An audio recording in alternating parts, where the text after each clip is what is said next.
In a world filled with sharks, bears, and killer bees, one man is brave enough to stay indoors to bring you the latest in gaming, movie, and pop culture news. That man is Tom Awesome, and this is the Outside is Overrated podcast. Hello and welcome to Outside is Overrated, a podcast about gaming and nerd pop culture.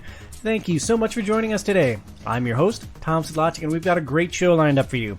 We're breaking down the movie Tolkien and The Lord of the Rings, the card game. Joining us for the discussion today are Mrs. OIO, Phoenix Sidlacek. Hello. And the Ox, Adam Wilson. Hey, how's it going? I'm not going to say I'm a total hack with the show notes and completely derail us at the first possible moment, but I actually misspelled our surname last in the show notes. Did you really? Yeah, I missed the last letter of Sidlacek. I just Huh. I see all these horrifying things as I'm reading my notes. Like, oh, I should really think about what I'm doing from time to time. Adam, you haven't been with us since the Shelf of Shame episode last summer, where we each brought an unplayed game to the table. You're currently building a house. How is that experience? Better than gaming? I wouldn't say better than gaming, but it's definitely it's an interesting experience. Lots of up and downs, right? So there's a lot of waiting, which then you get really impatient for. And like right now, it's definitely on an up phase because they're moving pretty quickly with like getting the basement poured and getting the framing up. So it's like every day we can stop by and see progress. Yeah, a couple weeks ago, we played the Lord of the Rings, the card game. You showed me a picture, and it was just like a hole in the earth. And it's like, oh, okay, cool. You're building a Walmart. Awesome.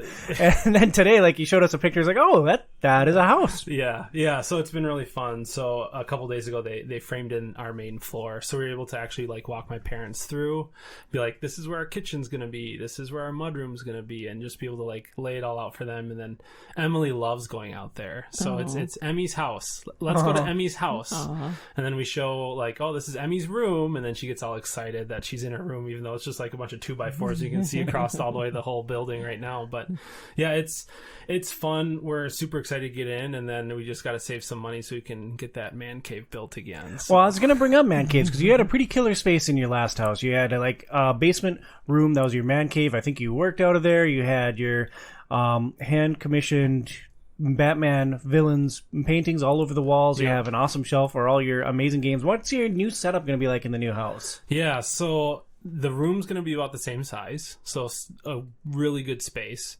And then on top of it, it's going to have a giant walk-in closet. So nice.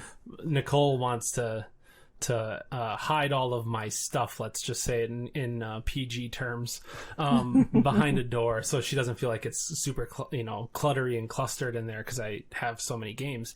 So she just wanted a big closet we can put up shelves, put my games in there, have my 3D printers in there, and then just kind of have one space for all of my hobbies combined. So it's still be able to be my office and stuff, but yeah, it's definitely one of the first projects we'll have to like save for post being extremely broke after building a house. It's not cheap right now. Yeah. So, but I'm super looking forward to it. I'm throwing around ideas of actually doing a spaceship themed room. I've even looked up how to build an airlock so it has even like the noise that like auto opens, and then with my 3D printers and stuff I can like 3D print almost like Star Wars control panels for the buttons and things. So as I do things, I typically go way down in the rabbit hole, and so I've just kind of been looking into that. But I have lots of time to plan because it'll be a couple of years where I'll probably just be hanging out in an unfinished basement before we have the money to finish any room down there. So, well, Tom mentioned that you were thinking about doing a Murphy door, a hidden door. Yes, that is a for sure. We're thinking it's going to be a bookcase of some kind. Yeah.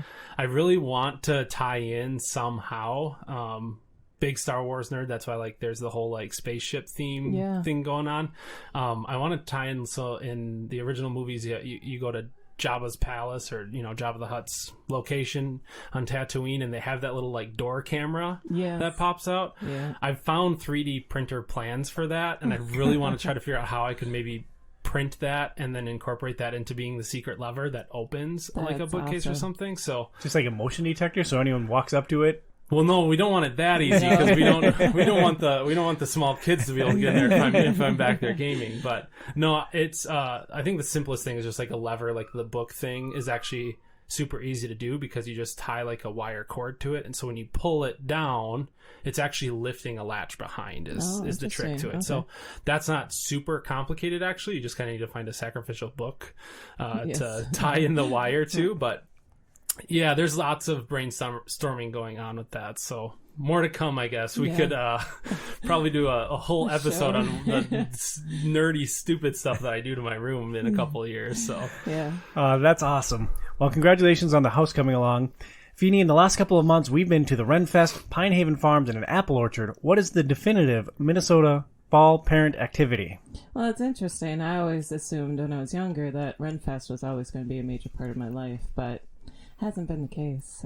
When we went there, it's crazy busy. The lines are crazy busy, and I don't do well with tons of people, crowds, trying to move around. It's just, I don't know, just sucks the energy out of me. You're vegetarian, so like getting a big turkey leg doesn't really appeal to you. So I was just kind of like, oh, I guess I thought I'd be so into this, like some of our friends, but no, it'd be fun to take the girls when they're older, where we can't lose them in a crowd, because they're gone quickly. But if we had infinite resources, maybe it would be different, because we could buy a sword and a flag and like all that cool stuff. But like at this particular phase of life, it's like we're trying to purge a lot of stuff and like pare down what we have. It's like, I do not need a medieval flagon right now. Yeah, but no, we went to Pine Haven up in Wyoming, and that was pretty cool. A lot of people there, but it didn't seem crowded at all. They have everything spaced out and nice spacing, so you don't feel overly crowded. They have the big pit of corn kernels for you to jump in and climb and dig, and then the girls were super into that. Yeah, they have a pumpkin cannon. I got to see a pumpkin get shot at 200 miles an hour into the woods. It's pretty neat. Yeah, and they have like the slides. They have the zip lines, a train, and just a lot there. But the fascinating part is because they have the I can't remember what they call it, the dead end trail ride or something. Dead end hayride, I think. Yeah. You start seeing security guards coming out before they shut down the family part, and they start having the security guards standing around, getting ready for the rowdy crowd. And apparently that is a big deal, because we were there as they were like closing the family day off, and like the line of people getting ready for the dead end hayride was just insane. We're driving out, and there's car after car after car coming in. It's like a huge line of people just waiting to get in. It's a big thing. But so for those of us who don't know, is that like basically a nighttime, almost adult themed like terror trail or something like that? Yeah, terror trail. Yeah, it becomes I think they end the family stuff about 6:30, so it goes to decent time, pretty late for families, but they start shifting over before that time, and yeah, it's a scary, haunted sort of hayride. Okay. And, they have a cool beer garden for family part and for the dead end hayride. It'd be fun to check out the other fall festivals. I know there's a couple big ones around in the area, but Pine Haven was really cool, though. Pine Haven was pretty rad. It's got the OIO stamp of approval. If you must go outside, go play in the corn pit. Before we get started, we want to thank our sponsor, Premier Health. Check out their website at premierhealthmn.com. That's premierhealthmn.com. If you enjoy Outside is Overrated, please support the show at patreon.com/OIO. That's patreon.com/OIO. Your support goes towards media, equipment, and other expenses. For your support, you get to vote on the Game Pass games that we play every month, and you get an invitation to our annual supporter bash in the summer. If you enjoy our personalities, you can follow us all on social. Email the show at overratedpod@gmail.com. That's overratedpod@gmail.com. You can find Phoenix at PhoenixSidlonchikOIO on Instagram. You can follow Adam at Ox's Auditorium on Instagram. You can follow me at TomSidlonchikOIO on all platforms, and you connect with the show at Facebook.com/OutsideIsOverrated. We start the meat of our discussion today with the movie Tolkien. Released in 2019, Tolkien tells a stylized tale of Tolkien's early life. It follows the author from losing his parents through prestigious English schools, focusing on the relationships with his three closest mates, his experience in World War I, and the courtship of his wife. This film is directed by renowned Finnish director Dome Karokoski. Were either of you familiar with any of his work? Tolkien or the Finnish director? No, I haven't heard of him. Sorry. Yeah, neither had I, but apparently, he's won a lot of awards. He hasn't done many feature films. I think he's just done 6, but I thought this was just an interesting thing that he was one of the most celebrated Finnish directors of all time. Yeah, knew nothing prior going into the movie, so. The film stars Nicholas Hoult and Lily Collins. You might recognize Holt from his 57 acting credits, including Beast in the most recent X-Men films, Nikola Tesla in the current war, and 29 episodes of The Great, which I have no familiarity with whatsoever, but it was a show he's done a lot of. Collins has 27 acting credits, including The Blind Side, Mirror Mirror, and Emily in Paris. This film has a stunning Metacritic rating of 48 based on 37 critical reviews. 68 were mixed, 8% were negative. So, Phoenix, you're our resident movie buff. How much did you know about Tolkien's life going into this? Just about Tolkien? Not much. You know, the books that he's written, and he had a pretty cool name, J.R.R. Tolkien. But my mom would talk about her love for Lord of the Rings, but I never have read them, so... Yeah, they're a commitment. Adam, what about you and your knowledge of Tolkien going in? Yeah, that he basically wrote Lord of the Rings and the Hobbit. I read The Hobbit in middle school. That was kind of... Also, probably about the time the movies were being released as well, so kind of got that whole splash of, I believe it's Tolkien, according to the movie, at first, but I've kind of fallen in love ever since. So. Oh, God, I'm going to mispronounce his name for another 2 hours. That really stuck in my head, obviously, his correcting of the teacher. I'm in a very similar boat. I knew the books that he read, and I certainly bashed on the Silmarillion on this show plenty. And Feeny, where did this film grab you?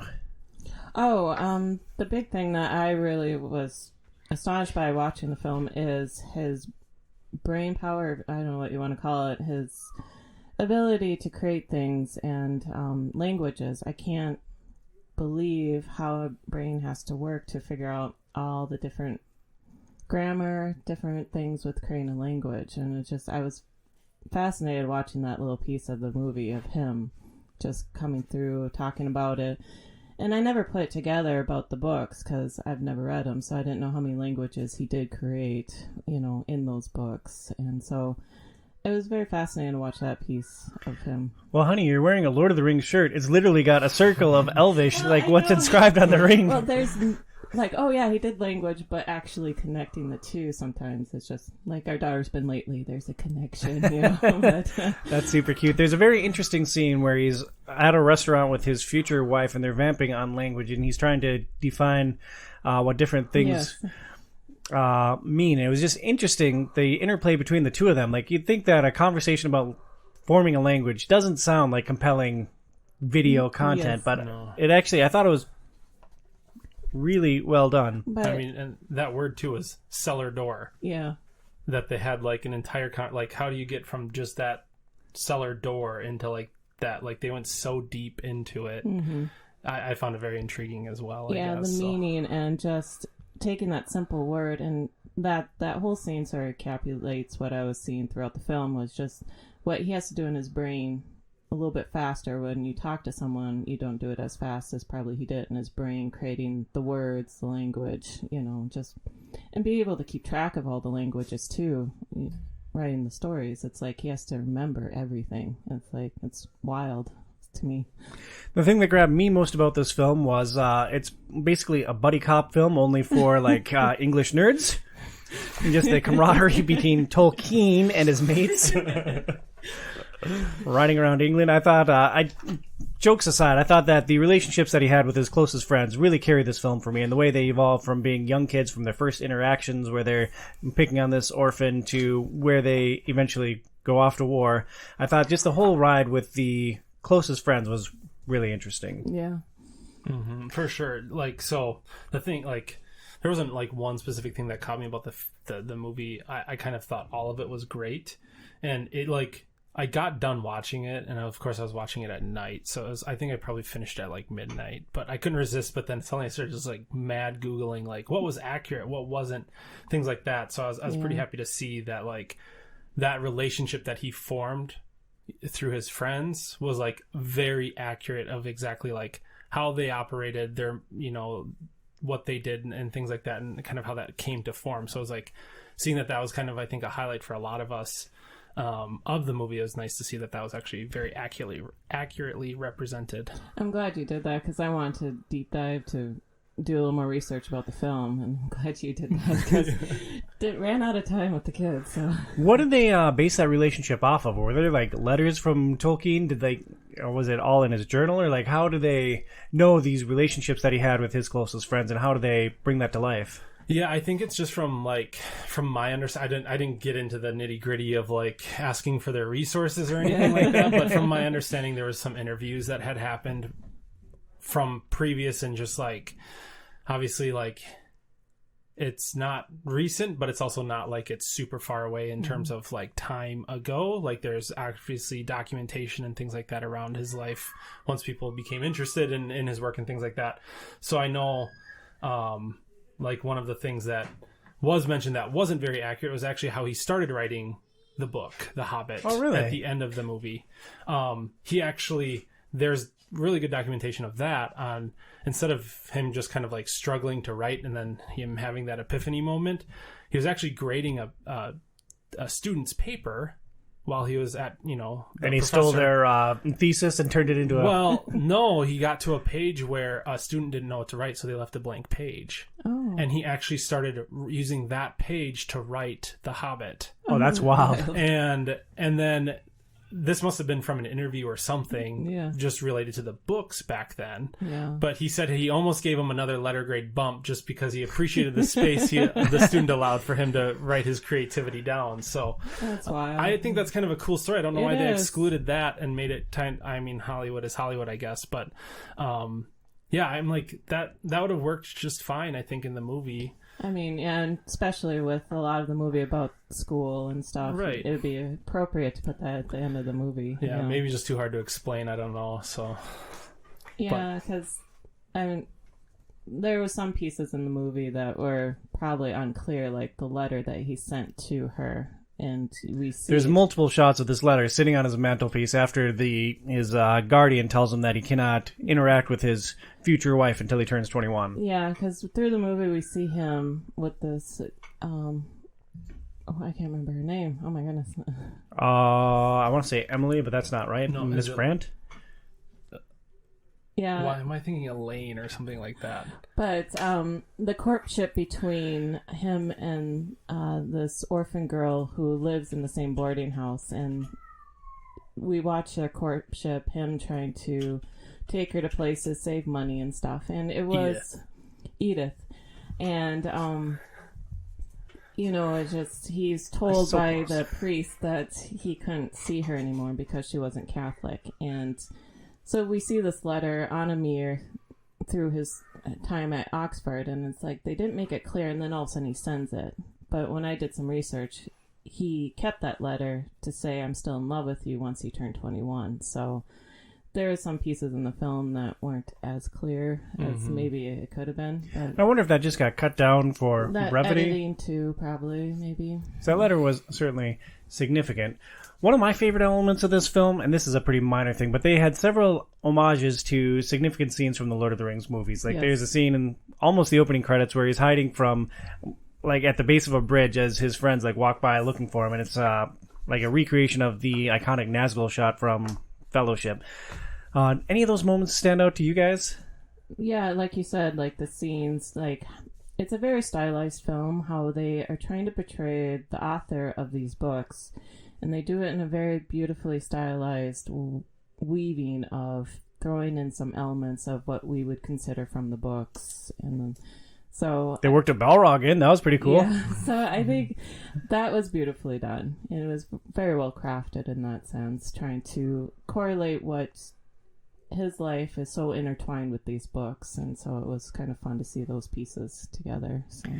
So it's a biopic about an author from the late 1800s, and the visual effects in this film were just stunning. Like, they're incredible. There was a Balrog that looked like it was straight out of Peter Jackson's technology. What did the special effects take away from this story about Tolkien and his mates at all, or did you like the way that they were weaved in throughout? For me, it's interesting because obviously, like you said, the visuals are fantastic. But the odd thing, once I did my deep dive at like midnight, was the fact that like that whole like the trench scene where he's like near death and he's kind of basically hallucinating is why you're seeing these things. Yeah. Never happened. Yeah. So that was very much, I think, Hollywood's way of connecting, like, this is like kind of showing what's going on in his brain. Because I'm sure he sat there and, you know, when you're not in a great situation, your mind finds a way to escape that scenario in ways to like kind of self-preservation. So I could definitely see how, you know, in his brain he could have been thinking about that, forming things like that. That experience was obviously very impactful to him. They're not taking away from that. But yeah, so I thought it was cool, but then after reading it, I was kind of like, well, yeah, obviously that's a Hollywood-inspired way to kind of show or symbolize something. Yeah, talking about the trenches, it's like, maybe it's possible, but I feel like he wouldn't have been able to travel that far along the trench before someone would have stopped and say, why are you over here? You don't belong with this battalion, you know? It's just... And then he runs out into battle with the blanket. I thought that whole scene, like, I commented on while we were watching the film, I'm like, oh my goodness, this is a little hard to suspend disbelief on. And then you find out that he was just sick and that it never actually happened. It's like, trench fever, yeah. Okay, well, that makes it at least make sense. But I know that the war had a huge impact on him and his life. And I think it was nice that they put it in the movie. And I guess they put it in the movie the best way that they could without having to try to retell the whole war story maybe, or his time in the trenches. Just maybe bring it into a stylized storytelling. And then at the end explain it was trench fever for a lot of what we saw. But... you know. Well, I think it's interesting. This film spends a lot of time on Tolkien and his closest mates, and we all noted that we liked that relationship and that we liked the fellowship between them. 4 very close friends. World War I happens. All 4 go to war, 2 come back, and like you don't get any closure with the other ones. They're just gone forever, and it's like that packs an emotional punch for me. It's like, oh, that like we don't get a heroic send off. Like these people that you relied on all your life are just gone, and that's it. That really packed a punch for me. And it was a little hard for me that I would have liked to know about his brother a little bit more. It's just, his brother was just a little background piece throughout the whole movie, but I know we're focusing more on his life and his sort of little fellowship of friends and stuff, but it's like, oh, his brother's gone. Oh, his brother's already fighting the war. You know, it's just like, oh, okay. Yeah, he's not as important as the headmaster's kid. It definitely seemed like at the beginning the brother was going to play a larger piece, and then suddenly just like, he's gone. Hang on a second, he's got his friends now, and it's like the brother just disappears. But it's, once again, from my readings late at night here, because when you have kids, I guess that's what you have to do, is either sacrifice sleep or and you know, look into something or sleep. So I most of the time choose to sacrifice my sleep, but apparently the other friend of the fellowship that came back was very mentally just like traumatized, scarred, as a war would do to anyone. I'm not downplaying that at all, but so that like friendship kind of petered out per se. I guess there wasn't a lot of connection anymore. There was no interactions from my understanding. And then Tolkien, I almost said it wrong as well. He, I guess, created, once he became a professor at Oxford, a second fellowship. And I didn't recognize the other 2 names, but they all became kind of renowned writers, I guess. But the other one was C.S. Lewis, who wrote Narnia then. And I know that kind of going back to his whole relationship and things like that, and he ties a lot of stuff back to his religion, back to being a Catholic and things like that. So I kind of find that interesting as well, because C.S. Lewis did the same thing with Narnia so much that it's very interesting, kind of just that time period, I guess, and writing the stories. And I mean, Narnia is also kind of a high fantasy style. It is, yeah. I've never read Narnia.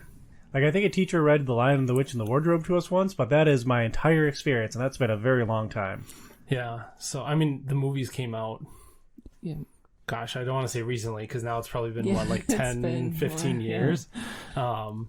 That was kind of my first experience with C.S. Lewis, but then, there's just a lot of similarities I think you can draw between the two, and so it's kind of interesting how he continued that fellowship, that friendship, and I feel like that's what really drives him as a person, are those connections to people. So yeah, I guess the friendship, the fellowship became his family since he lost his parents. He was And apparently didn't like his brother at all.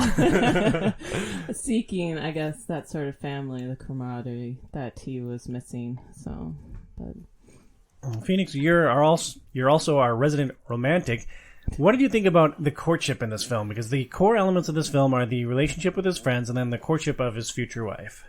I think they did a beautiful job of the courtship. I mean, I don't know if they created her too modern with some of her viewpoints in the film, but it'd be nice to know how much she did impact his life as far as how close to the truth is her character to the movie. But I thought the courtship was very cute, and then the whole opera scene, he takes her to the opera, they can't get in, so they sneak in the back and they can hear it and they're, playing it out. But the little bit of research I found was that it is actual truth that they would go to the tea house and sit and throw sugar cubes on top of hats. Really? To see if they can get it on the hat without people noticing. So it was something they would do a bit, it said in what I was reading. So it's a cute little quirk of them, going and having this sort of little venture together. And I mean, that's timeless. Like, that's what you and Nicole did on your first dates, right? It was like throw sugar cubes onto hats.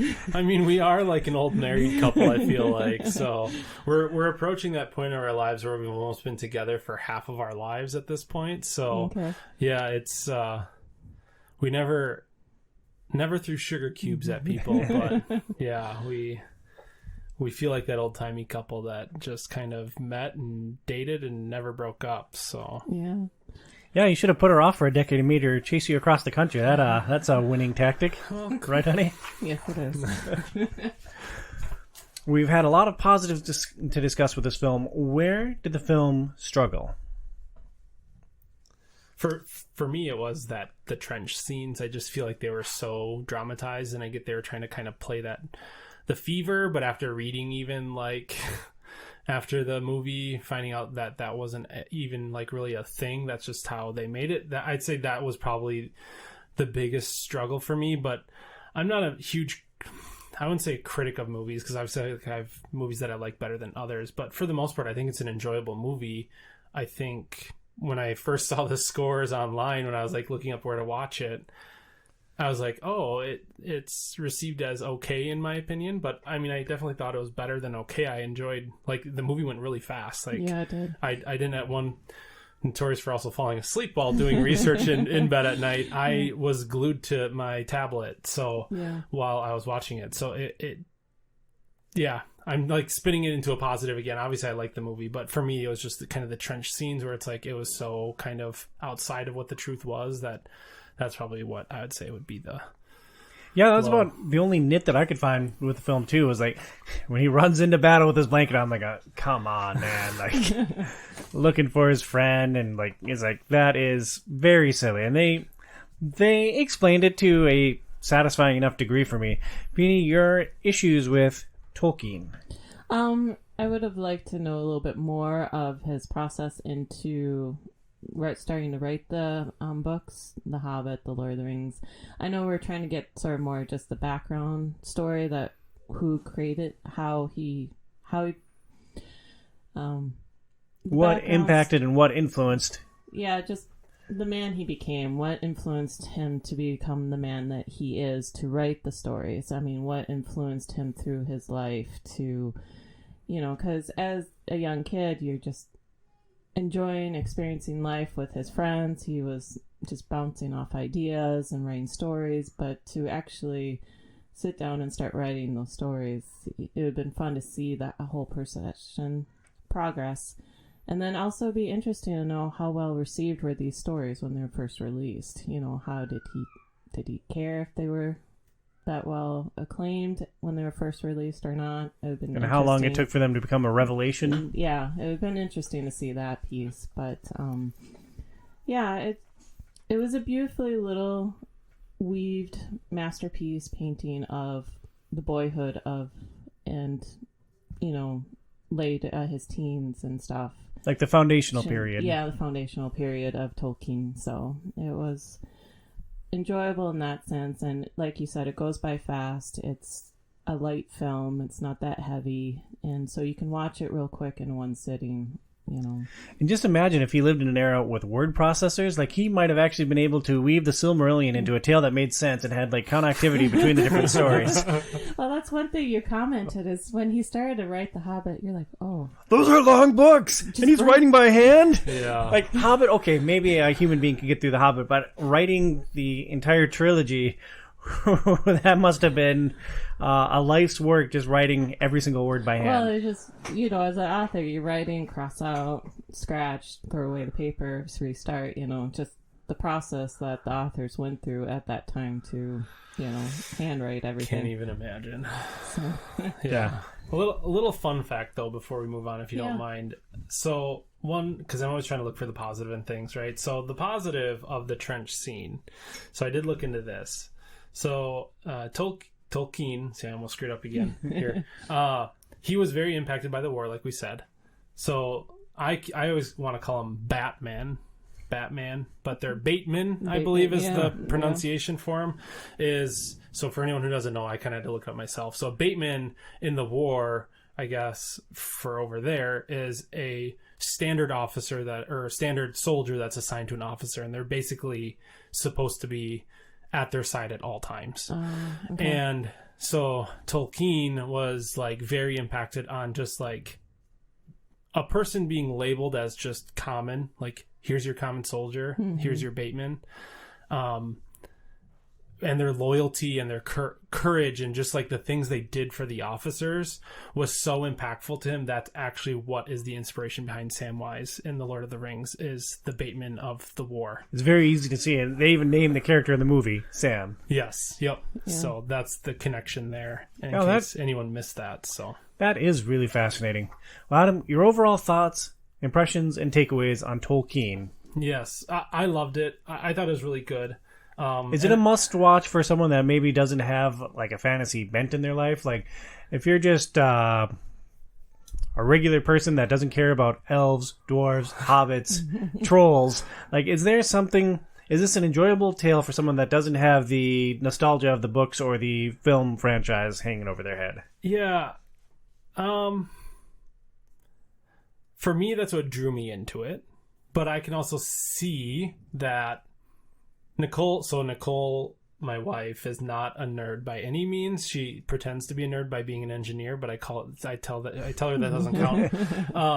And so, like, a lot of the movies I watch are extremely different than what she does. Mm-hmm. And so this, though, I feel like I could actually sit down and watch with her, and the part she'd probably hate the most is the trenches where he's hallucinating, just because it's so extreme. Like, oh, a dragon popped out of nowhere and just blew fire. Like, what?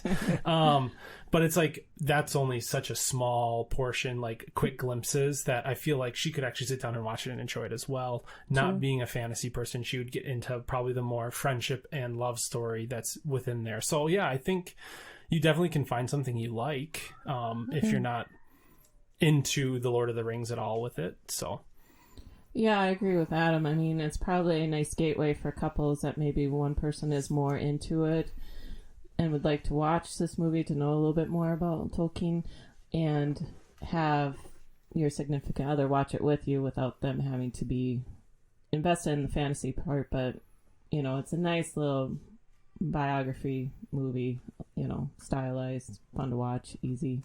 So good effects. I really enjoyed it. I was very surprised by all the negative reviews around it. Yeah. And I guess the reviews weren't all negative, but there was certainly a lack of positivity around it in the critical review space. Well, I mean, I can see how, I don't know. I mean, critics are always trying to look for the thing that surprises them, overpowers them, just shocks them, But it's just a nice, gentle film from Britain, So that's all I can really say. Yeah. I mean, what do critics really know anyways, right? I mean, what do they know? Well, there you go. Tolkien. Good film. Tom, I feel like when I'm on the show, you always ask me to do these reads. The Premier Health reads, Yeah. So I stayed up super late trying to think of something, and I drew a blank this time. But do you know if anyone who could possibly help me correct my telepathic pathetic note so I can say nope in my mind next time?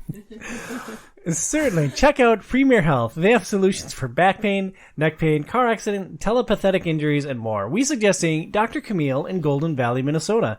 Learn more at premierhealthmn.com. That's premierhealthmn.com. That is a nice reference to our Elden Ring show. Thank you. I forgot the telepathetic. That was very fun. Gosh, I died laughing when I heard that. That whole, I'm so glad you guys kept that whole thing in there. So yeah, that was perfect.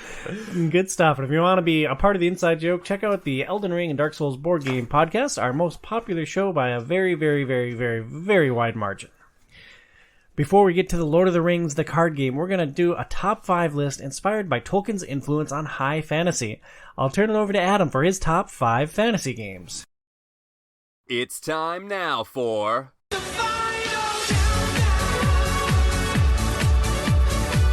Tom Awesome's Top 5 Countdown. 5, 4, 3, 2, 1.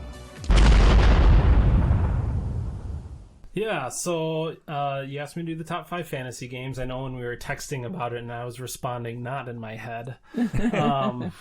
I joke because I think you throw out 2 different ideas, and I think my response back to you is super sarcastic, being like, Tom, I don't think anyone wants to hear about your top 5 fantasies. Cause I disagree. People listen to this podcast. They hear it all the time. You kind of left it off there. But now that we've specified fantasy games, I feel like I can jump into this much better. So criteria is just kind of like, I'm a big sci-fi guy as well, so I'm like, okay, obviously I need to cut out a lot of that out of my list. And then also games is like, I could have, I guess, dived into video games. We didn't really specify, but me being, I feel like one of the residential board game experts for OIO, I'm like, well, why don't we just talk about board games again one more time? So, and sadly, you've probably all heard a lot of these names before, but yeah, they're all fantasy games that tie me in, and I wanted to exclude the card game because we're obviously talking about it and things like that, and I'm just getting into it, but we'll talk more about it later. But it's definitely a good one. Mm-hmm. Spoilers. So, so my number 5 would be Hexplore-It, which we talked about on New Year's New Games, I believe 2021. Yep. There was a new version. Like, there's several Hexplore-It games, and there's been several iterations of it, and one came out, I believe, in 2021, and it sounds like a very Tom-friendly game, but give us a quick rundown on what Hexplore-It is. Yeah, so Hexplore-It is basically a D&D board game. Without a D&D license. Correct. So the Hexplore-It name comes from the fact that, like, every single map in the game is hexes. And then all of your stat sheets, instead of just like circles or boxes, are all hexes as well. Mm-hmm. And then each side is how you kind of level up your stats. You only have so many level ups you can just naturally buy. You have to, or you can unnaturally buy, I guess, and just level yourself up, where everything else you have to learn through experience. So that's kind of, they've tied the hex into it more. So that's where the Hexplore-It title comes from. But yeah, there's different volumes for just different bosses you can fight. So you go everything from just kind of like an undead king to a forest with animatronics that she's trying to, like, it's basically a robot trying to like revitalize, to basically a Dune style worm boss, and then the latest one was a vampire, like, kind of king or something. I don't know what you would describe it as, but and then you can tie all of them together and you can have the bosses fight each other, and there's this kind of like, it's that sandbox style board game that I see as D&D, because in D&D it's whatever you want it to create it, and that's the same way with Hexplore-It, is every piece of content they come out with is interchangeable with all of the other volumes they have. That's awesome. If someone wants to jump in and start, like, today with Hexplore-It, where do you recommend that they jump in? I would definitely just start with Valley of the Dead King. It's the first volume they've released. The newest volume they said you could start on, but I think just understanding the core mechanics and not overwhelming yourself with some of the new mechanics they've involved with, like, dungeon crawling, like micro dungeon crawling within the dungeon crawl itself. I think the very first volume is a great place to start, and really just like the core box has plenty of content to keep people going for a while. Okay. I would love to check that out sometime. Number 5, Hexplore-It. Number 4, Would be Tainted Grail, actually. So I have to shout out a friend of mine, Matt. He's a fellow daycare dad, and we connected actually over Critical Role D&D. I noticed he had a Critical Role hat on. I'm like, hey. And you just struck up a friendship with daycare dad, like in the parking lot. Daycare dad, yeah. Yep, it was like... When hey, cool hat. You want to come over and play board games? It was like, at 6:30 in the morning. That's basically what happened, actually. So, yeah, I'm actually going to the movies with him tonight to go see Beetlejuice. They're replaying at the Alamo, yeah. So we're going to go check that out. But yeah, so we were just kind of talking, and like I'm like huge board gamer, and he actually played a lot of the Lord of the Rings card game back when it released. So he has dabbled in board games outside of Monopoly and Sequence. But he was super intrigued by Tainted Grail. So Tainted Grail, for anyone who doesn't know, is an I'm going to not be able to pronounce this, a King Arthur legend. Yeah. I'll make it sound grammatically incorrect here. But it's like a very heavy twist on like it being super dark. So basically King Arthur's dead.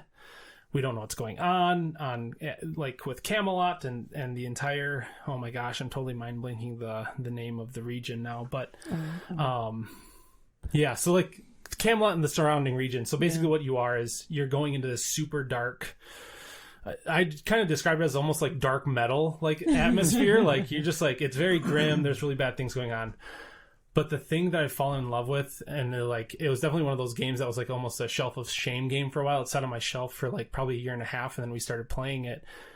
The choices you make in that game are insanely influential down the road. Really? Like it is like I'm getting goosebumps literally thinking about like our playthrough. It is like becoming one of my favorite games just because of like I love the theme and the choices and the like mysteries you have to solve within like you get 2 giant books that you have to like reference when you're like making choices, which sounds super fun. Like everyone loves digging in the rule book. I know, but like it's like you get so excited when you get to dig in the rule book because you're like, I'm finding something out. We're on to something here. And it's just like, yeah, the choices you make are so influential. And then there's like this interesting balance of like combat. The combat's very complicated at first. So definitely having someone who understands it to walk you through it. It's very slow and clunky, but once you get it, you start going. So I know the first couple times we played through it was slow, but now that we got a hang of it, we were able to move through it faster. But then they also have like a diplomacy aspect of it as well. So you have to not only level your combat skills, you have a diplomacy deck too. So some people may be better at actually talking down because like you're walking into settlements that have been like abandoned by Camelot and there's bad things going on. And it's just like sometimes you walk into hostile environments and fighting isn't an option because you're way outnumbered. Because it's like in our case, it's a party of 2 people. What are we going to do when we walk into a village that's hostile? So that's where diplomacy comes into play. So it has this cool fighting and diplomacy and characteristics. And then like just the choice. It's a very narrative based game. But yeah, it's super. And it sounds awesome. But it also sounds like it's not something for a casual audience. Like I know like you are hardcore.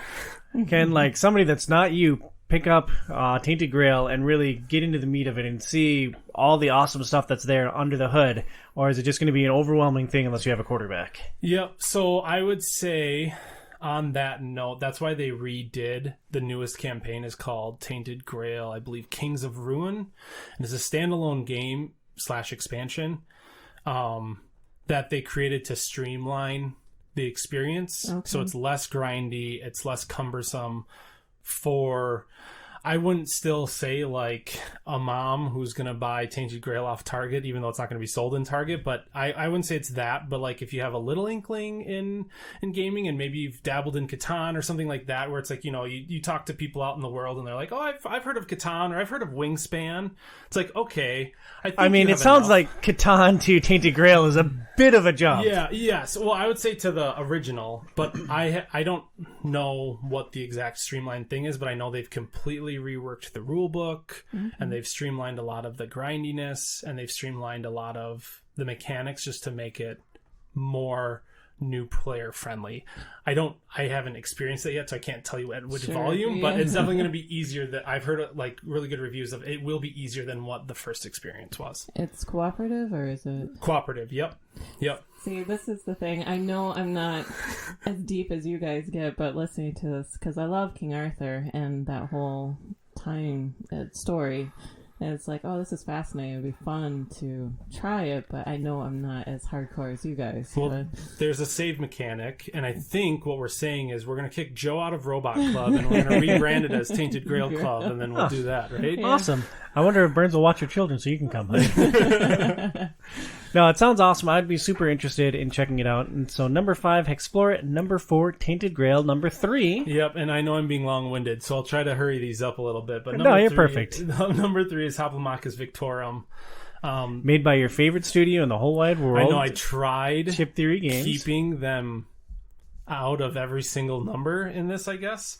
But I've really enjoyed this experience. So if anyone's played the old video game Gladys, so it came out in like the Xbox, I think like PS2 era. Yeah, it was like GameCube. late 90s. Late Yep. 90s, very early 2000s. That was like probably one of my first really good experiences outside of like the Old Republic KOTOR series with Star Wars, of like a really good RPG that I was able to really deep dive into and find every little Easter egg and things like that.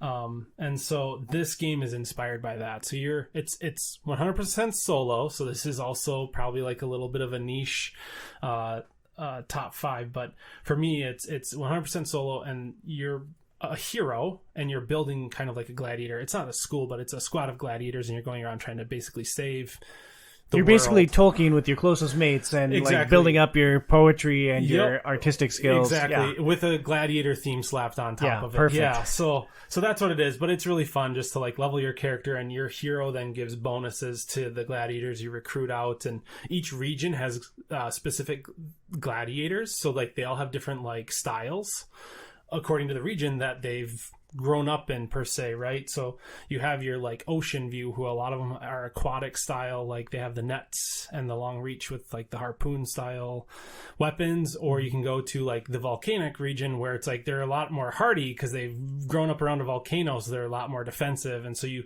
have to also go to regions just kind of thinking like, how am I going to build my team? And then you have to hopefully grab that person out of the bag and then defeat them so you can recruit them later. Or there's just like a lot of pieces that kind of come in, and it's really well done. So it's a great experience if, I guess, you're a solo nerd who sits in his basement by himself to play games some nights. So. Hey man, you love board games. I have a hard time seeing myself play a lot of games solo. Like I talked about playing a solo run through of Lord of the Rings to prepare for this game, and it just Yes, you never did. happened. Yeah. Yeah, no, it's something that, well, I'm hoping I can corrupt my child Emily into being a big board game nerd with me, so I have a partner in crime that I can play with. But yeah, for now it's kind of like I have that itch to do it a lot more often than what I can actually get together with friends.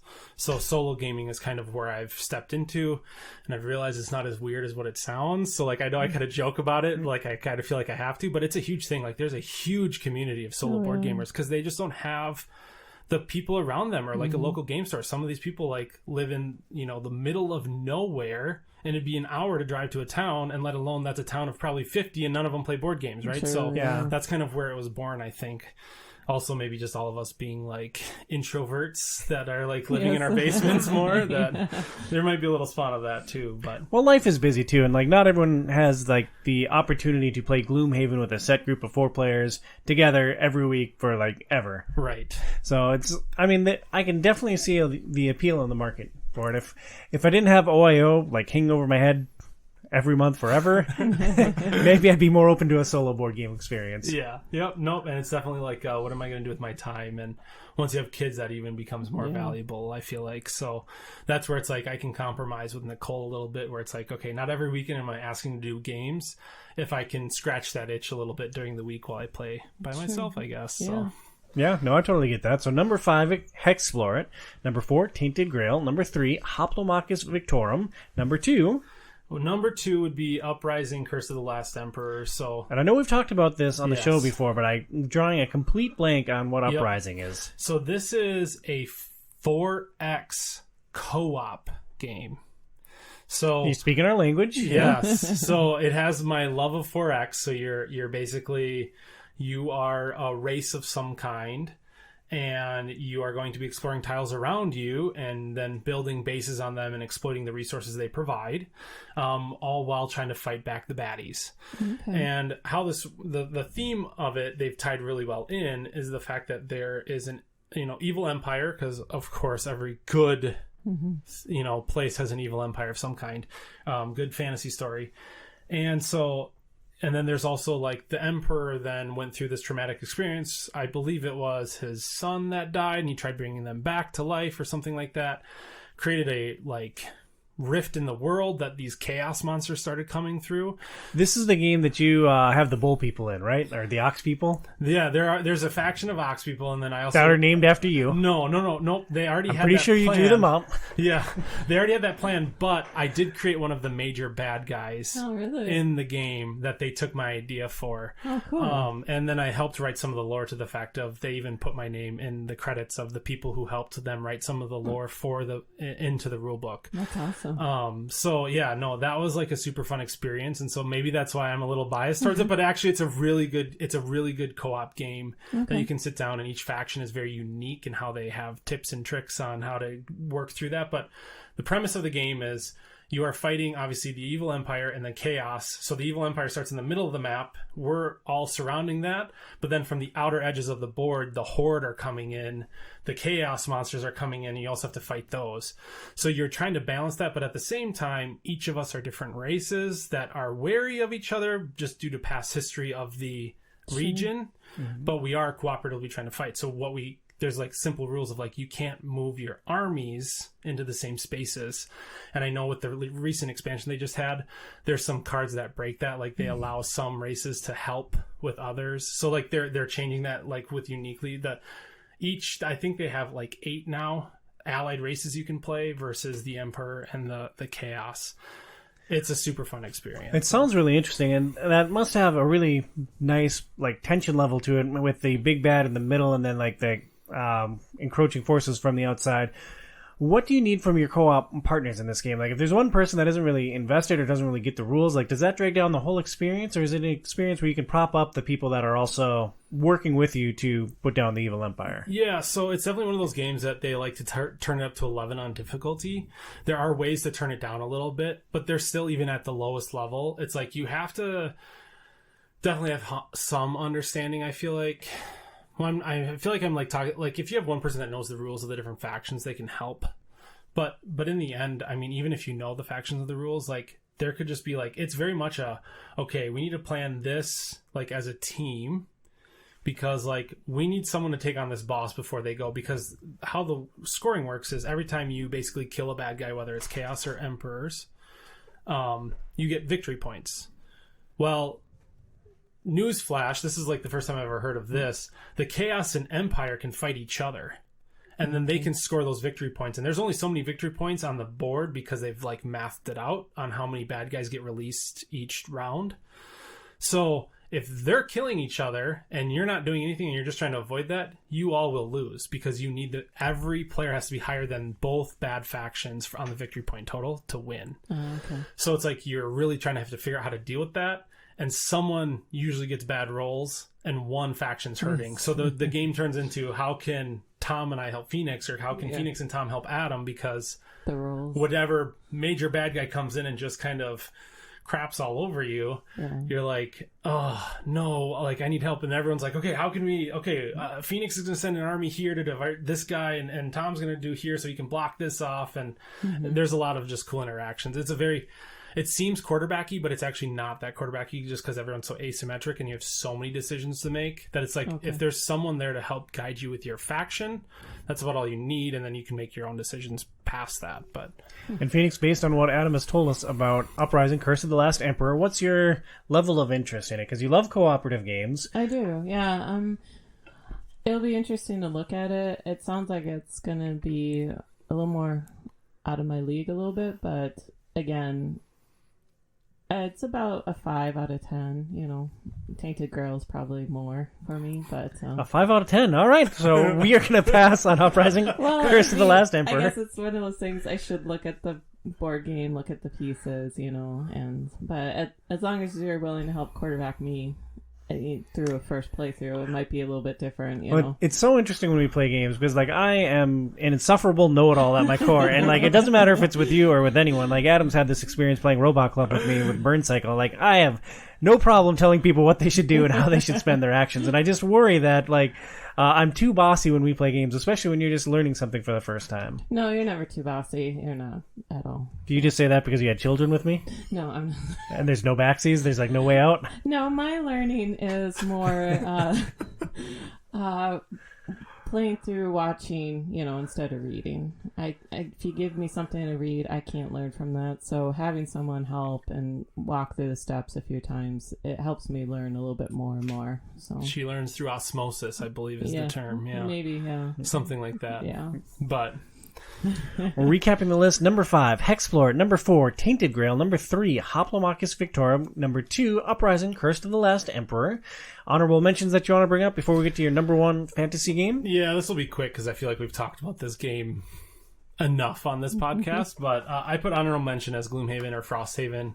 I haven't played Gloomhaven as much as I'd have liked to, and with Frosthaven coming out and people basically saying if you have Frosthaven you're never going back to Gloomhaven just because the experience is so much better. So my plan now is to play Gloomhaven, finish my Gloomhaven so I know the story of Gloomhaven kind of on my Steam Deck.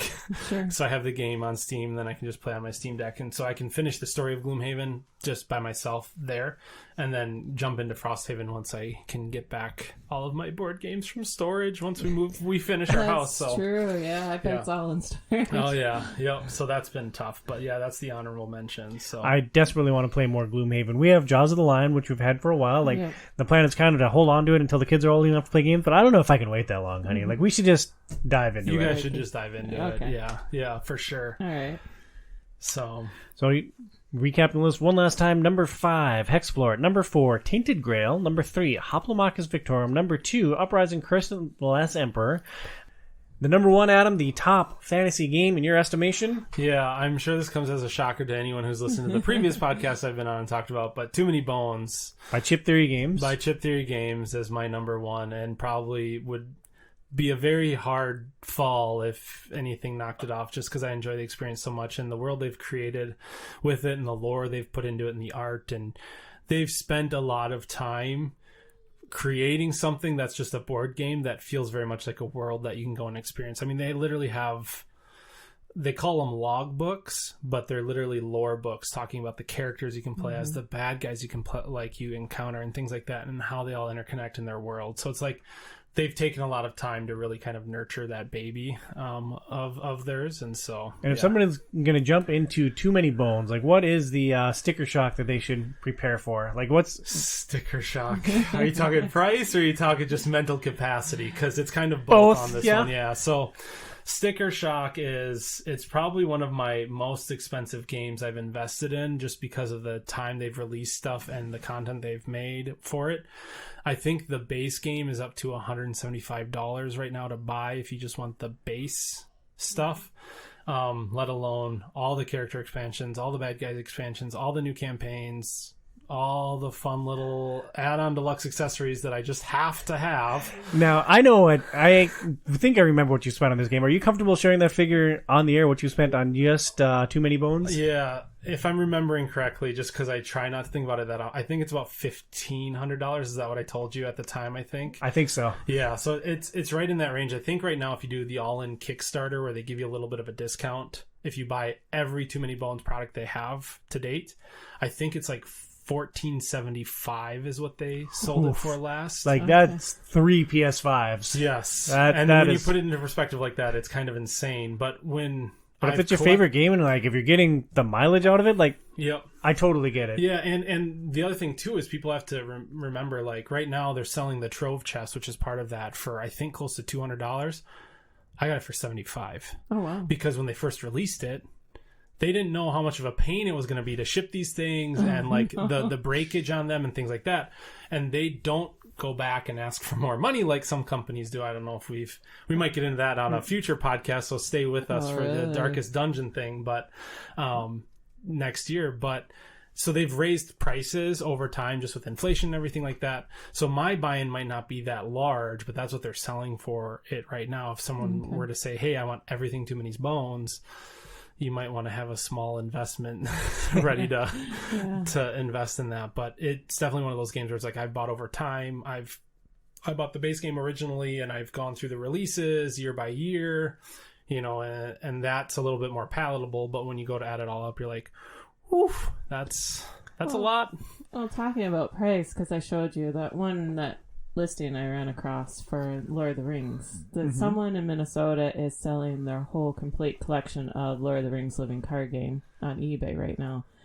He has everything. And he's selling it for $2,200. And so, I mean... And I said, nope.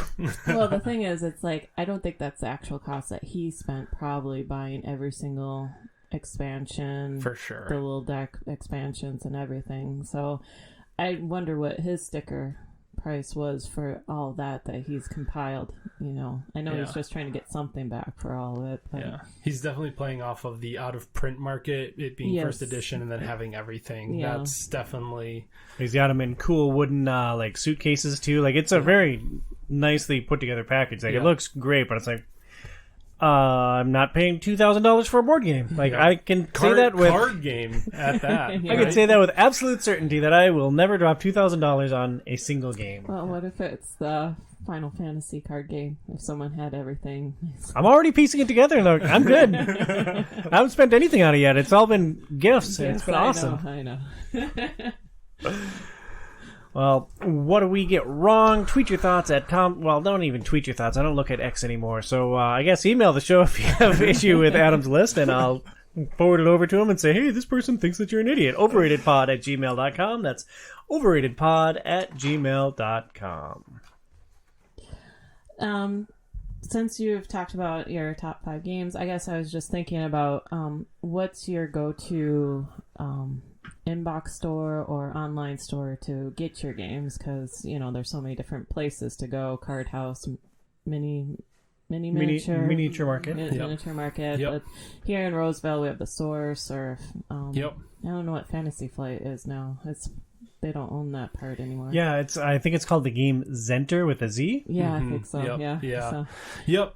Definitely. So, I'd say probably local store. If I'm going to drive somewhere, I need something now. Yeah. I would probably pick the Source or Tower Games are probably my 2 go-tos. Where's Tower Games? Oh gosh, good lord. Let me see. I think it's on Nicollet Ave. Oh, okay. Down. Okay. Yep, south of Minneapolis a little bit, if I'm remembering correctly. Hard pass. I'll stick to the Source. I'm directionally challenged. Yes, no, I love the Source. That was more where I played War Machine and Horde, so that's where I did a lot of my miniature wargaming at. So that's kind of where I supported them at. And then the Source is just a really good if you need any board game to go there. But yeah, I have a lot. living all the way in Wisconsin for me, so do they do inspections at the borders for board games, or what's it like being a board gamer in Wisconsin? Right. So that is where I order from. It's called Boardlandia. Oh, really? And they have awesome prices. Okay. And it's actually a local shop based out of Wausau, Wisconsin, I believe. So it is an actual board game store. So I feel better about supporting it compared to Miniature Market, who I believe is now bought out by Asmodee. So it's basically just a warehouse at this point that they're shipping out. Okay. But so Boardlandia has really good. They have deals of the week where they pre-order from a publisher. So this is actually how I picked up a lot of the Lord of the Rings card game, and they'll give it to you for almost just above cost. Okay. So you can buy the full Angmar Awakened expansion plus the character packs or whatever, the 2 combos in a combo deal for 50% off. So it's in terms of collecting the new game, I have no problem, because that's what I've been doing actually for it, is just waiting for those. And that's what I've also been doing for Arkham LCG as well, is I wait for those deals of the week, because they put them on a lot from Fantasy Flight. They have really good deals of the week, and then they have sales all the time where it's they're already in the range of probably 15 to 30% off what is considered retail for board game, and then they'll do 10 to 15% on top of that sales almost once a month at this point. So you can find some really good deals on there. So that's boardlandia.com. We'll have to check that out. No doubt. I'm on the email list for Card House, which I believe is a local board game shop in Albany, New York. And I don't remember how I first stumbled across them, but they'll do some pretty good sales too. And like every time they send the like clearance email, I'm like, honey, we got to buy all this stuff. I don't care that our shelves are falling apart. I don't care that I have boxes and boxes and boxes just stacked up in there. Yeah. No. Yeah. But that's what's nice about Boardlandia is the fact that like they'll most of the time, it's not for every case, but they'll just be like, oh, it's an additional 10% off every game in our like we own. Like it's not so like you don't have to go find that deal, and like you get like if you have a game you want, add it to your wish list, wait for a sale, then go check it out, and it's like, oh, now I'm getting this for a really good deal and I can justify my purchase better. Yes. It is nice when you can do that. Yeah. That's awesome. And speaking of justifying our purchases, we close our discussion with the Lord of the Rings card game by Fantasy Flight. The Lord of the Rings, the card game, is a cooperative card game where you embark on quests in J.R.R. Tolkien's iconic Middle-earth. You choose heroes and leverage a deck of allies, events, and attachments to overcome a variety of obstacles. This game originally released in 2011 and is designed by Nate French, who also works on the Arkham Horror the card game and Marvel Champions. Lord of the Rings, the card game, has a Board Game Geek rating of 7.7. The first thing that I want to make abundantly clear is that this is a living card game. First, you buy a base game, then additional content is released over time in expansions. The original business model for Lord of the Rings, the card game, was six sets per cycle plus a saga expansion. Those individual sets were $15 a pop, so you're looking at $90 just to get the 6 sets of cards each cycle, plus a saga expansion, which I think is 3 adventures, a bunch of cards, and more heroes. Overall, there's been 10 cycles, plus saga expansions for The Hobbit, The Fellowship of the Ring, The Two Towers, and Return of the King. Phoenix, we originally got into this game around 2013, a decade ago. We bought our first packs. Yeah. Do you remember what drew us into Lord of the Rings, the card game, in the first place? I think it was you showing up. Here, honey, I got a game. Let's play. Yeah, that sounds like a very Thomas introduction to something. Well, it's just you love deck building games. And so I think you saw this. I think you wanted to try a living card game. And it had the components of deck building, and it was cooperative. So we got it and we started to play it, and I was a noob, I guess, too, because as a kid, I would play your typical life, and I love board games, those typical games, but I hadn't been introduced into. There's a long way from Enchanted Forest to Lord of the Rings, the card game. Yeah. And like you call yourself a noob, but like thinking of myself, like I've evolved a lot as a gamer since 2013 to now. Like I've played so many more games and been exposed to so many more mechanics, and while I viewed myself as a card gamer at that time, like restarting this game now, like I definitely have skills that I did not have back then. So it's interesting just thinking back to that period. Adam, you jumped in with the recent reprinting. What caught your attention about Lord of the Rings, the card game? Yep. So obviously Lord of the Rings is an awesome IP. I don't know if you'll find too many people to like argue against that. The Two Tower movies was rubbish, but outside of that, sure. Right, but the IP in general, Tom, it's a good IP. So, but Return of the King was all right. Okay. I'm not talking individual movies, Tom. So big Lord of the Rings fan. I heard really good things about the Fantasy Flight LCGs. So like the Lord of the Rings was kind of their first cooperative one. Then they did Arkham, and now they're on Marvel Champions, which I know you and Joe have played a lot of. I like Marvel. I'm not going to try to get hate because I know like if I say anything too drastic on this podcast, Tom's going to get a lot of emails. So I am more of a DC fan, big Batman fan, but I definitely like with Joe owning a ton of the Marvel stuff already, it was like, well, if I ever want to, I know if I just say like, hey Joe, I would like to play Marvel Champions, he'd be like, okay, when, what time, where? And like, it's super handy. He shows up, he's like, here's your deck, here's how you play it. It's like, so I can get that great flavor, but I still wanted to kind of like scratch that itch of, well, do I get Arkham? Because Arkham was actually kind of like my gateway game into like I don't know if I can get hardcore gaming. We'll just call it hardcore gaming. Yeah. So I played Arkham Horror 3rd Edition as like my first game, and I'm like, oh yeah, I have this super big complicated game. Where do you like? You kind of see the origin of where I've come from now, and like what I think is fun for games. But so Arkham Horror was a big thing, and then obviously just the Lord of the Rings content was awesome. And then at the time, I was super excited about the Rings of Power Amazon show. Fantasy Flight was super smart, and they started releasing information just before the show got released of, hey, we're reprinting Lord of the Rings, game, and everyone's like getting all excited about it. They haven't changed anything. The rules haven't changed. The cards haven't changed. They haven't created anything new for it. They're just literally reprinting and repacking it. And counting the money. And that's where it's like, well, here's my opportunity because it was out of print. And then also, you know, you get that little bit of FOMO where it's like, oh, this game was out of print, but now we're repacking it and remaking it. So here's your opportunity. And you're like, well, I should start buying it so I don't miss out on it this time around. So that's kind of all of the different itches at once getting into why I now have the core set and a decent amount of the expansions re-released. Stupid FOMO. There are some core mechanics that people need to understand for this discussion. First, there are 4 disciplines that all the cards fall into: spirit, tactics, leadership, and lore. All the cards are divided between these 4 disciplines, and each one has a specific color and focus. Tactics is red. It focuses on allies and attachments for fighting the bad guys. Spirit is blue. It focuses on willpower, exploration, and mitigating treachery. Leadership is purple, and it focuses on holding aggro. And lore is green for healing and for being mocked by your friends. Each school has different heroes. They have unique stats, a special ability, and a threat level. For example, Legolas is a tactics hero. When he helps defeat an enemy, he contributes to the current quest or location. Aragorn is purple. He can go on a quest and then spend a resource to also fight. The basic turn structure: you get resources. You flip pages and go, oh my god, where's my next thought? You buy cards, you go on quests, then you reveal enemies, you fight, and then you repeat. Generally speaking, a hero can only participate in one thing per turn. They can either go questing or they can go fighting.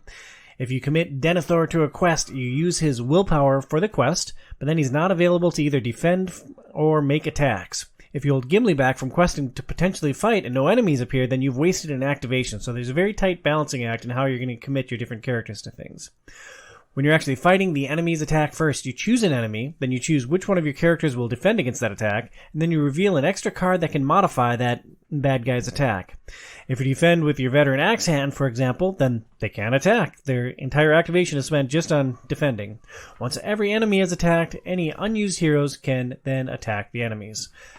Finally, there is a threat mechanic. Threat represents the perils stacked against you and your heroes. If a player ever reaches 50 threat, they are out of the game. It goes up 1 each turn, and then if you fail in the questing phase, your threat goes up by the number that you fail by.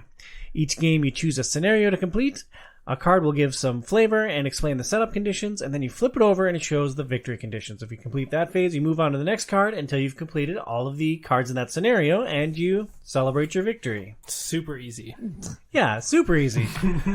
The first thing I wanted to talk about was the Lord of the Rings, the living card game. Adam, this was a completely fresh and new experience for you. Your first impressions jumping into Lord of the Rings, the card game. Yeah, I really enjoy the experience. I'm happy it's co-op, but still like gives that like deck building experience that you can have. You know, Magic was also kind of one of my like gateway games into gaming. I think like a lot of gamers, you know, have experienced Magic because it's been around for so long.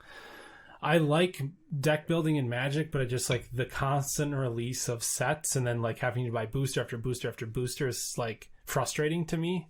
Like I like the nostalgia of opening boosters, but I don't like the cost associated with that. So for me, a living card game I think is that perfect balance, because it's like, oh, I know I just have to buy this expansion. Yeah, it could be kind of expensive, but like if you think about it, it's the equivalent to one kind of booster box of a Magic set, right? And then you know you have every single card though. Sure, so now I can customize within what they've designed, the design space they have of the scenarios of, okay, here's my options. How can I tinker this? How can I make this work? And yeah, each scenario kind of, for me, boils down to a puzzle. Mm-hmm. And figuring out that puzzle is kind of what's the excitement or fun for me, is getting that challenge and making it harder. I agree. And when you walk into a scenario for the first time, like, I truly believe that you're going to lose. Like, you're going to lose the first time you play any of these scenarios, but you have to jump in, you have to like find out how that works, then you can come back the next time with a deck like tailored to that experience. Is that a fun experience for you, knowing that you're just going to lose the first time through?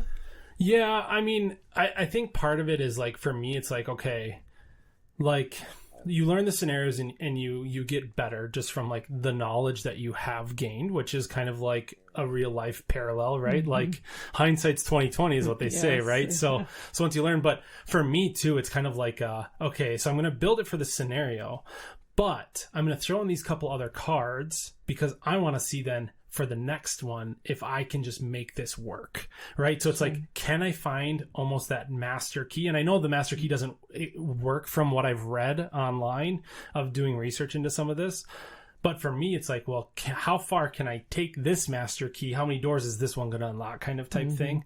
Or like, okay, if it's not quite perfect, what little tweaks can I make before I just completely pick new characters or pick, you know, like completely wash the whole board? But yeah, for me, I enjoy it because then I'm like, I'm getting that sense of like, oh, building a new magic deck. It's a new, you know, a new character deck. It's like a fresh idea. And I'm working towards this scenario. It's not just of like, okay, what can I kind of pull out of the air and put into a deck and make it work? I'm working towards this objective. Yeah. So Adam doesn't get frustrated by failure. Got it. Failure is just a learning opportunity, Tom. Phoenix, we started playing this game a decade ago. We really enjoyed it. We bought the entire first set of expansions, and then we fell off when we started making babies. And now we're coming back to it. What's your first impression of Lord of the Rings, the card game? I'm really enjoying it. My gaming has evolved, and so I'm starting to understand the pieces a little bit better. It's not quite dyslexia, but I have maybe it's insecurity or anxiety when I'm looking at cards, trying to read and understand what the card does. And so it takes me a little bit of time to understand what cards do. Like watching you and Adam and Joey, you guys can just piece together all these cards to work masterfully real quick, where it's like I'm trying to think ahead, like, am I reading this right? Can it work? And my confidence is coming together as we've been playing it more. I've been enjoying it, and like Adam talks about the puzzle, it's like we failed it. Okay, there's a lot of locations. Okay, my deck, I need to figure out, hopefully the trackers will come out, which the tracker card allows us to put progress tokens on locations in the staging area. And so, but then there's other scenarios where it's all like not villains, I guess. Yeah, villains a good word. The enemies coming out, and it's like the spirit deck doesn't do very well to fight them, but we need the spirit deck in ways to help with the willpower, because otherwise we're not questing. Yeah, the questing doesn't work without the spirit deck because of the willpower. So I enjoyed the puzzle piecing and trying to figure out what will work. Like Adam was talking about, the tinkering, trying to understand everything. Will this work? But then also it's like a game of chance. When you shuffle your deck, my tracker could be way at the bottom and it never comes out, and then we're kind of... And if he is, then we're just going to lose, and that's just the way the game goes. So. Well, let's poke at your insecurity for just a minute, if you don't mind me taking something that you're insecure about and putting it out for the entire world to listen and dissect. You are motivated by not wanting to make a mistake and look bad. You're very sensitive to not wanting to make a mistake and being criticized for that. How did your confidence grow with this game? Was it mostly through repetition? Was it through expanding from just playing with me to playing with other players, which I know was a big step for you? Yeah, So, how did you grow, and how did we foster that confidence that you have now that you were able to jump into Murder at the Prancing Pony with Joey last night and be the major contributor? I guess, with you're just telling me to, relax. It's not going to matter. No one's really going to... It's just letting go of that piece. No one really is going to... you're going to help, not, And I don't think that you're alone in, not wanting to make a mistake and not wanting to be criticized. Like, I'm sure that there are a lot of core gamers out there that want to share an experience like this with partners. And hey, you're very brave for doing it, because this is a hard game. This is a very involved game with a lot of nuance to it. And it's been awesome for me watching you grow in just your comfortability with it. Yeah, I guess keep doing it over and over again. I get familiar with the cards, and that's why it's kind of hard for me to let go of the spirit deck, because it's like I'm finally starting to understand what each card does.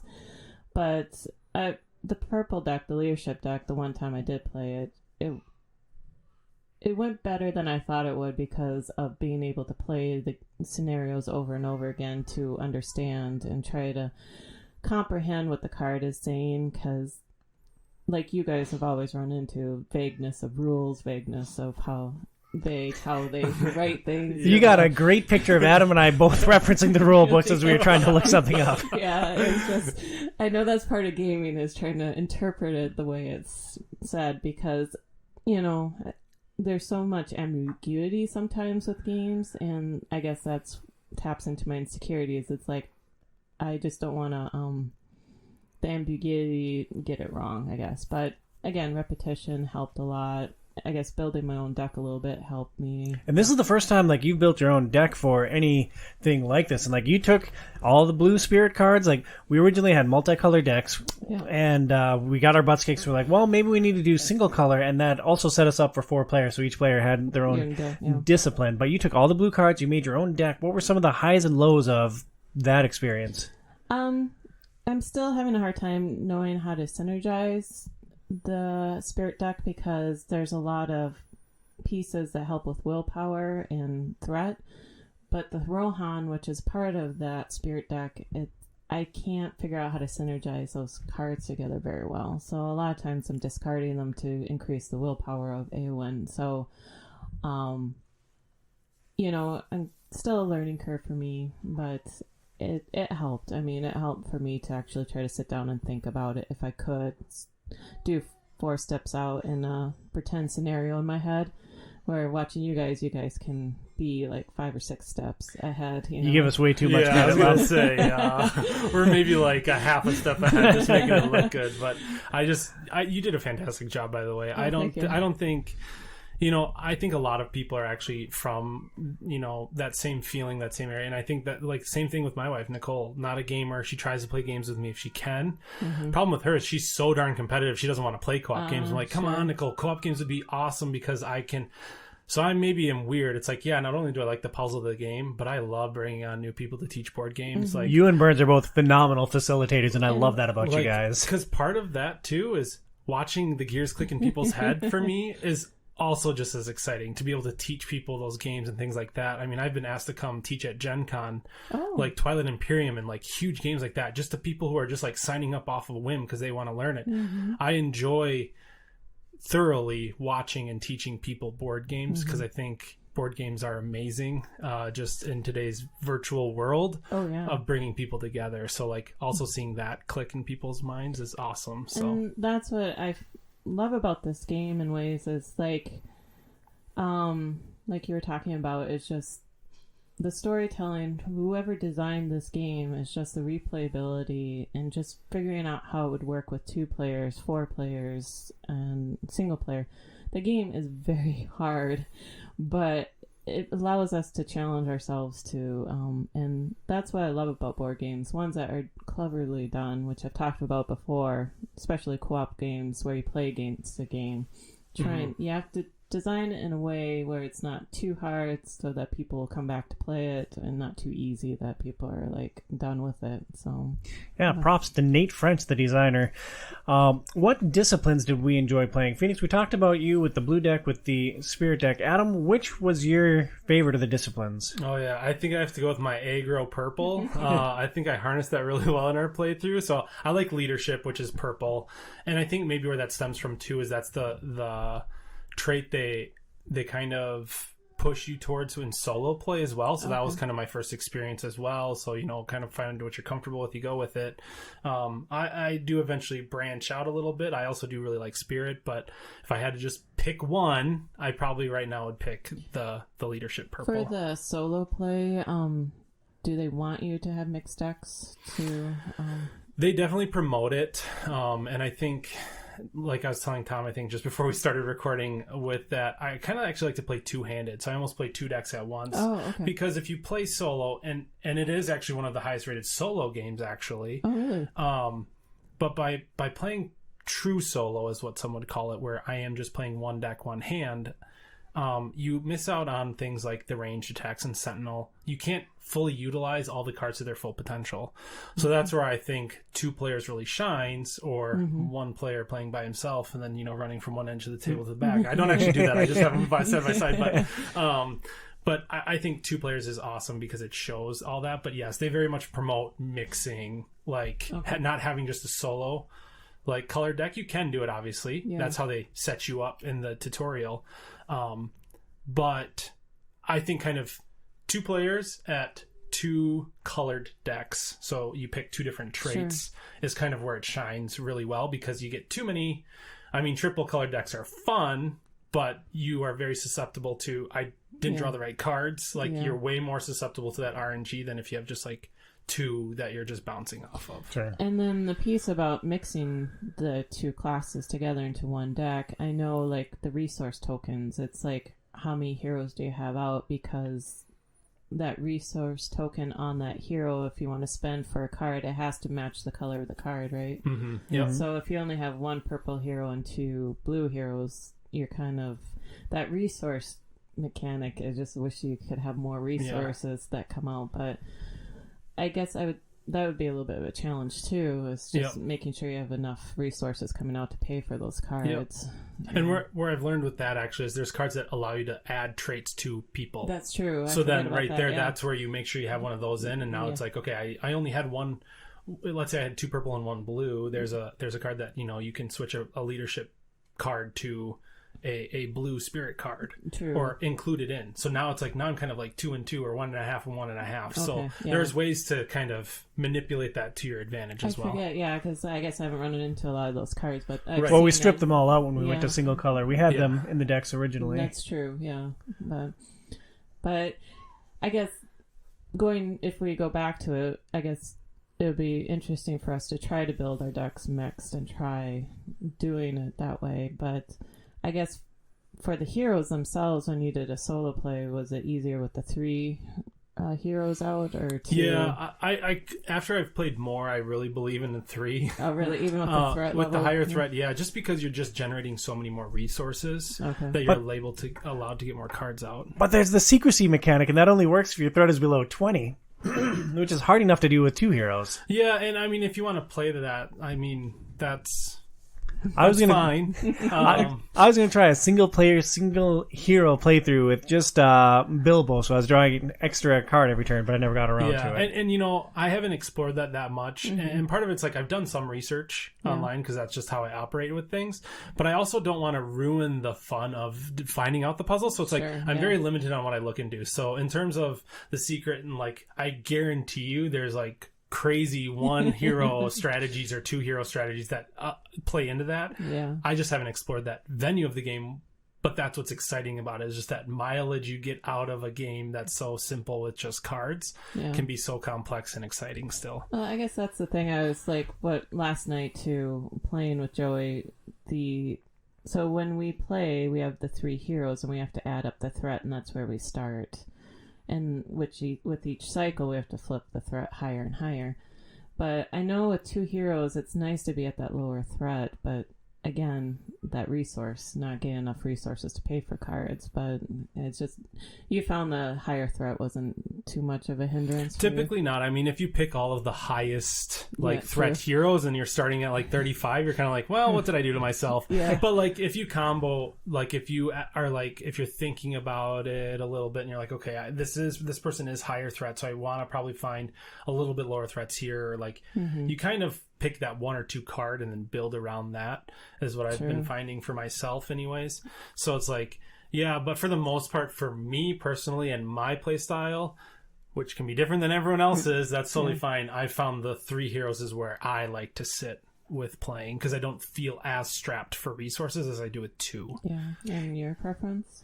I'm still undecided. Like when we were playing with 4 players, I think we started with 2 heroes, got our butts kicked, played with 3 heroes, and I love the resource generation. Last night we were playing Murder at the Prancing Pony. We tried it with 3 heroes, too much threat. We got our butts kicked, so we tried it with 2 heroes, got our butts kicked, but it took longer. It did take longer. So I don't know. I haven't quite found the sweet spot yet, and that's why I was so interested in playing a single player, single hero adventure, just to see what that experience was like. Yeah. It's an interesting, like, again, a puzzle mechanic, what works best for this scenario. Well, Feeny, what were some of your favorite cards and tactics that you used in this game to overcome the different scenarios that we played? Because we played 13 games to prep for the show. Adam, do you want to guess how many out of those? I already did that exexercise with you. I can act surprised. I can give you the same answer I gave before we started recording. I said the one that you played with Joe and I, right? Well, we went 1-1 with you and Burns. We won 3 out of 13 scenarios, and that was with already knowing what was coming in the journey through Mirkwood. So this is a hard game, but what were some of the things that you did to try to combat our challenges? I guess making sure I have enough cards for willpower, trying to utilize some of my Rohan cards for that. again, hopefully drawing the right cards to be able to throw out a Rohan character with the high willpower. And you needed the willpower desperately, because I played a lot of games with the red deck, which has very, very little willpower. And even when I did have willpower, I wanted to hold those heroes back for fighting. So, like, you were basically our quester forever. Yeah, so you were the fighter, I was the quester, so just trying to get those enough cards out so that we can pass the threat and quest successfully, so that we can proceed to the next step.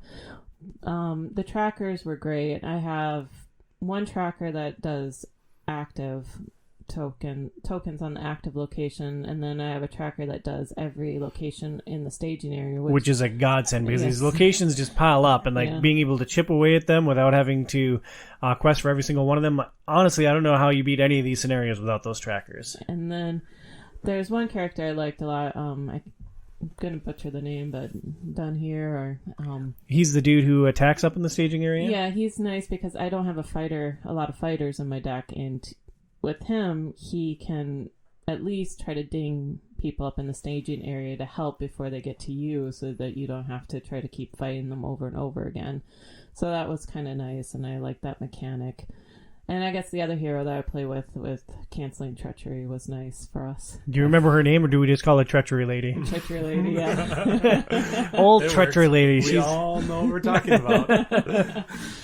Well, Adam, you liked an expensive card, the colorless Gandalf. What does Yep. Gandalf do, and what drew you to him? Oh gosh, I think it's like you can draw 3 cards, you can deal like 4 damage to any enemy, and there's one other trait, and like for me, the versatility of that is so important, because it's like draw cards is like super powerful. From as I've been playing more, I feel like drawing card generator is like a strong thing, because then you can get the cards you need in certain scenarios.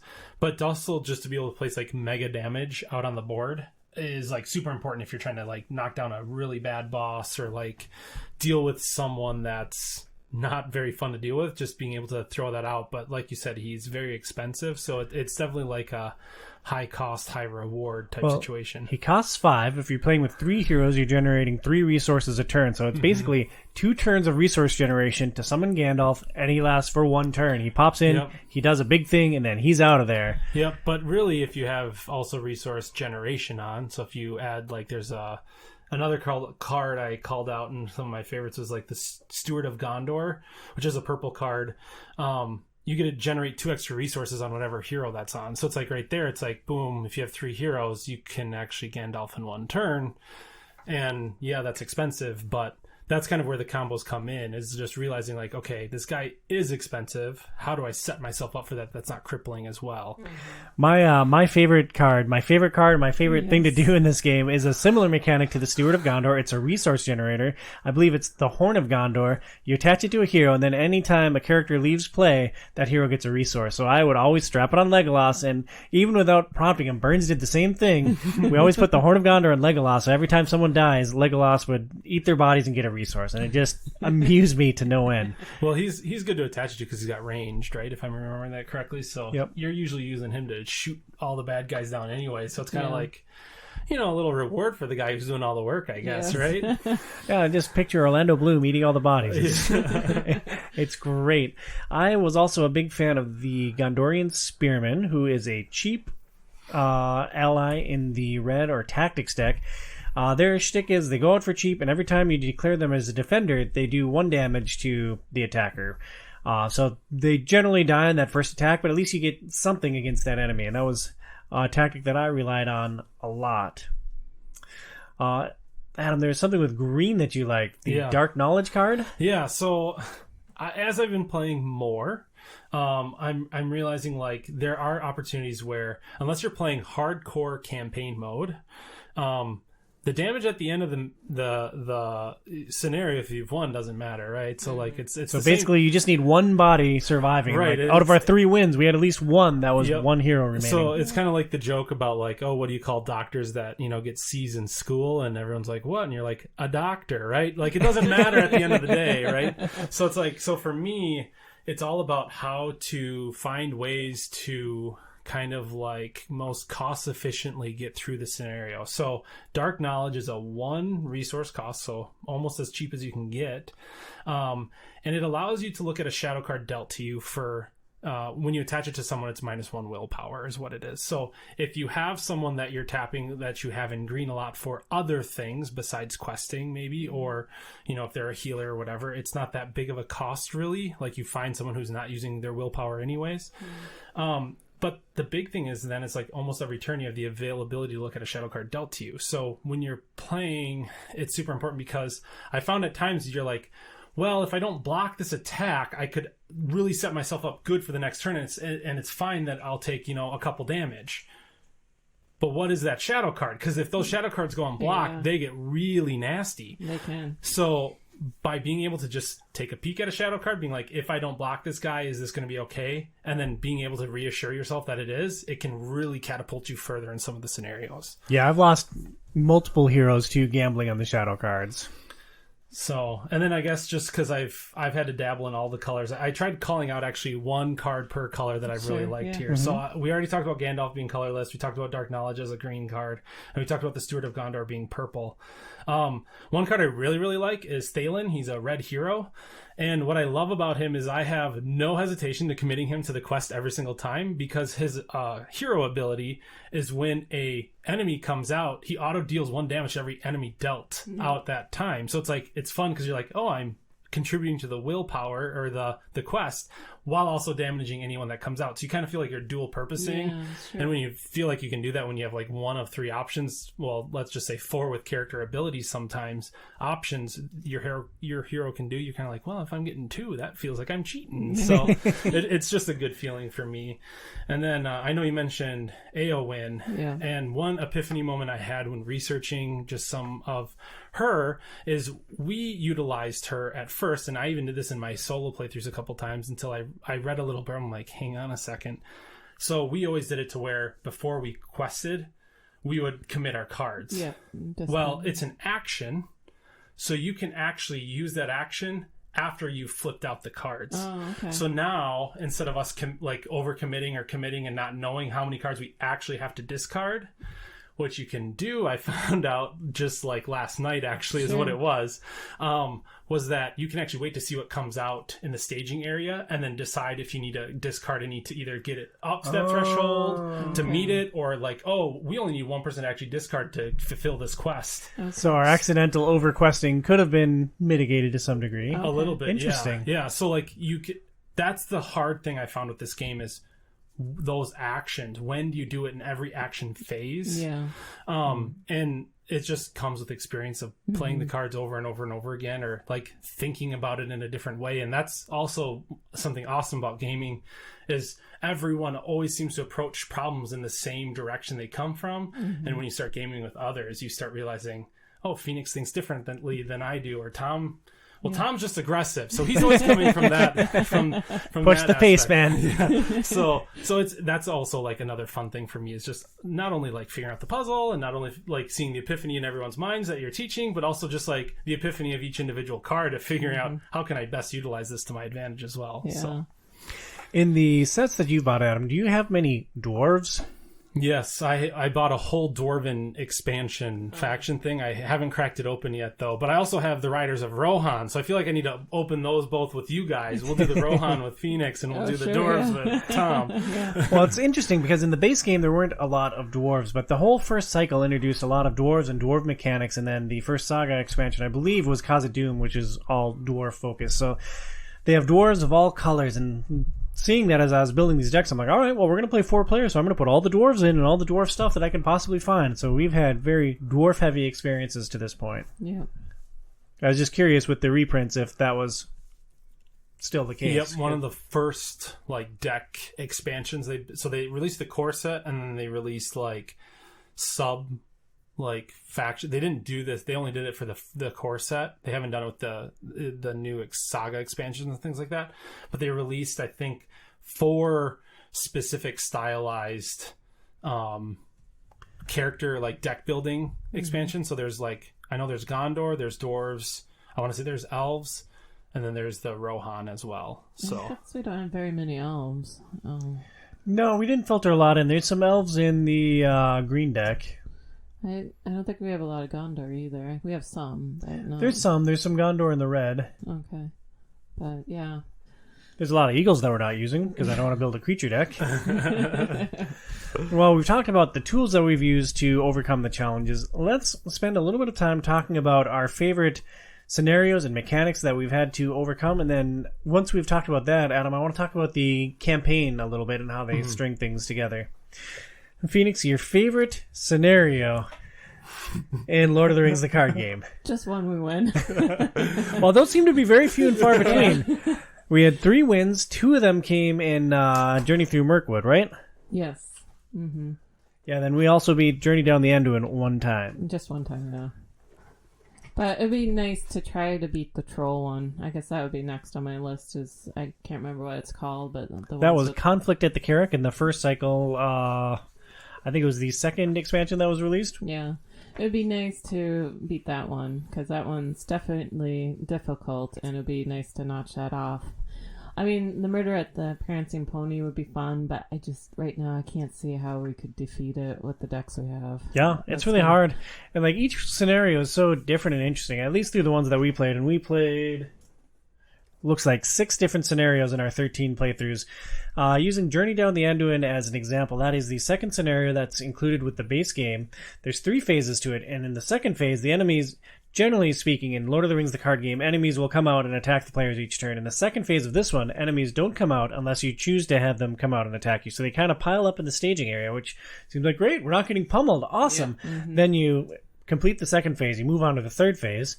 Then you move on to the third phase, and all of those enemies bum rush you at once. And if you don't have enough like allies and things set up, or if you haven't mitigated those enemies at all, like that's the final gauntlet of that scenario. Is just all the enemies you let pile up. Yeah. It's like the chickens come home to roost, and like, do you have the firepower to withstand it? That's a scenario we won the second time we played it, and I think that was one we won with 1 hero left standing. Like your entire side got wiped out, and bought me just enough time to finish the fighting off. It's a good campaign. It's one of those that you play once, you fail, and then you have to like reshuffle and think about how you want to play that. And so it was a fun campaign. It was a little difficult losing the first time, but at least we won with 1 hero hanging on. Yeah, hey, it's a results-oriented game, and that was a W. Yeah. Adam, your favorite scenario that you've played through so far yet? Has one stood out to you? No, I feel like I need to play more before I'm like, that's my jam. But I also don't know if one will specifically, kind of like now that we've been talking through it, because it's kind of like I said, each individual puzzle, right? Mm-hmm. So for me, it's kind of like, well, right now, and I know you said you were going to talk about the campaign a little bit. So right now for me, a lot of it's just like, okay, I'm going to play this scenario and kind of learn this scenario, right? So it's like playing through those individual puzzles. I'll tell you how that changes with the campaign a little bit for replayability, but not one does. I don't think one really stands out to me. It's just like, it's like, you know, you'll have a stack of puzzles in your house. You might not say, oh, that is my favorite one, right? So that's kind of how I feel, I guess, is like they're all kind of fun in their own way. I haven't found one I've like absolutely hated yet, but we still might find one, I guess. On that, yeah. We have a blue-green Yoda puzzle. Feeny, how did you feel about that puzzle? Difficult. I wish you had chosen one that wasn't. Yeah, that one eventually just had to go back in the box. One scenario that we played together that I thought had another interesting hook was the hunt for Gollum. You're looking for clues of Gollum, and we were playing 4-player, and we really piled up a lot of willpower. So like we're questing like mad, and that seems great, right? And the second phase, we find 1 clue for Gollum. It's like, all right, well, we way over quested this. We trigger the final phase. It's like, oh. We gave the clue to one of Burns' heroes. Burns doesn't have any questing ability because he's the red deck, the tactics deck. And in that final phase, you can only quest if you have a clue. And it's like, oh, well, okay, well, we're borked. Game over.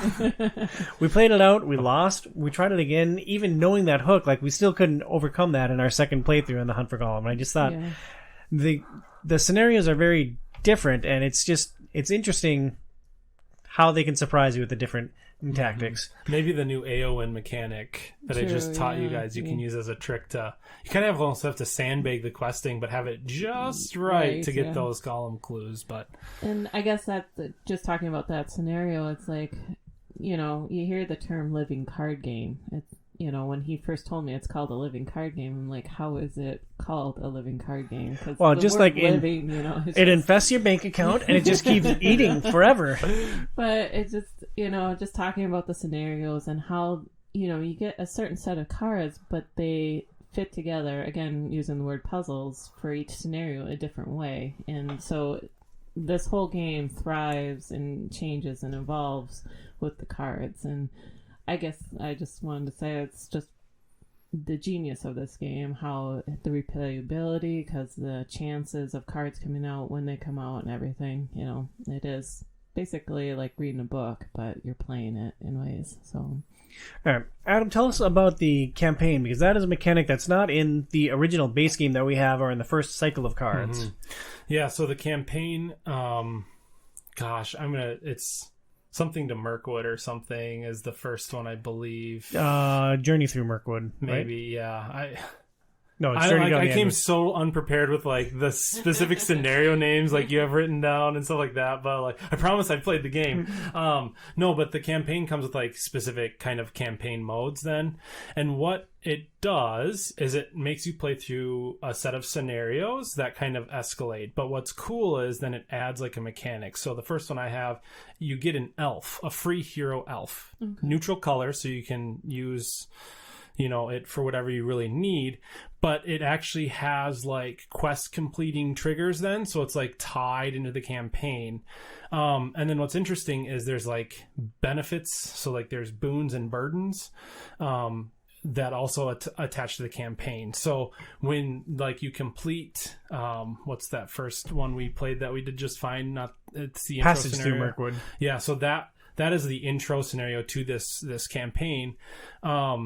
And so depending on which final card you pick, because that's random, it actually gives you a different burden then that you're now trying to deal with if a certain thing triggers in the next following scenarios, something bad is happening to you. But at the same time, it also gives you 2 neutral colors tied to that hero that's part of the campaign that you can then trigger cool abilities off of that give you a bonus. So you get kind of like 1 negative, and then depending on the number of players, you each get to add a card to your deck. So if you're playing 2-handed, you get 2 boons for the 1 burden after completing a scenario.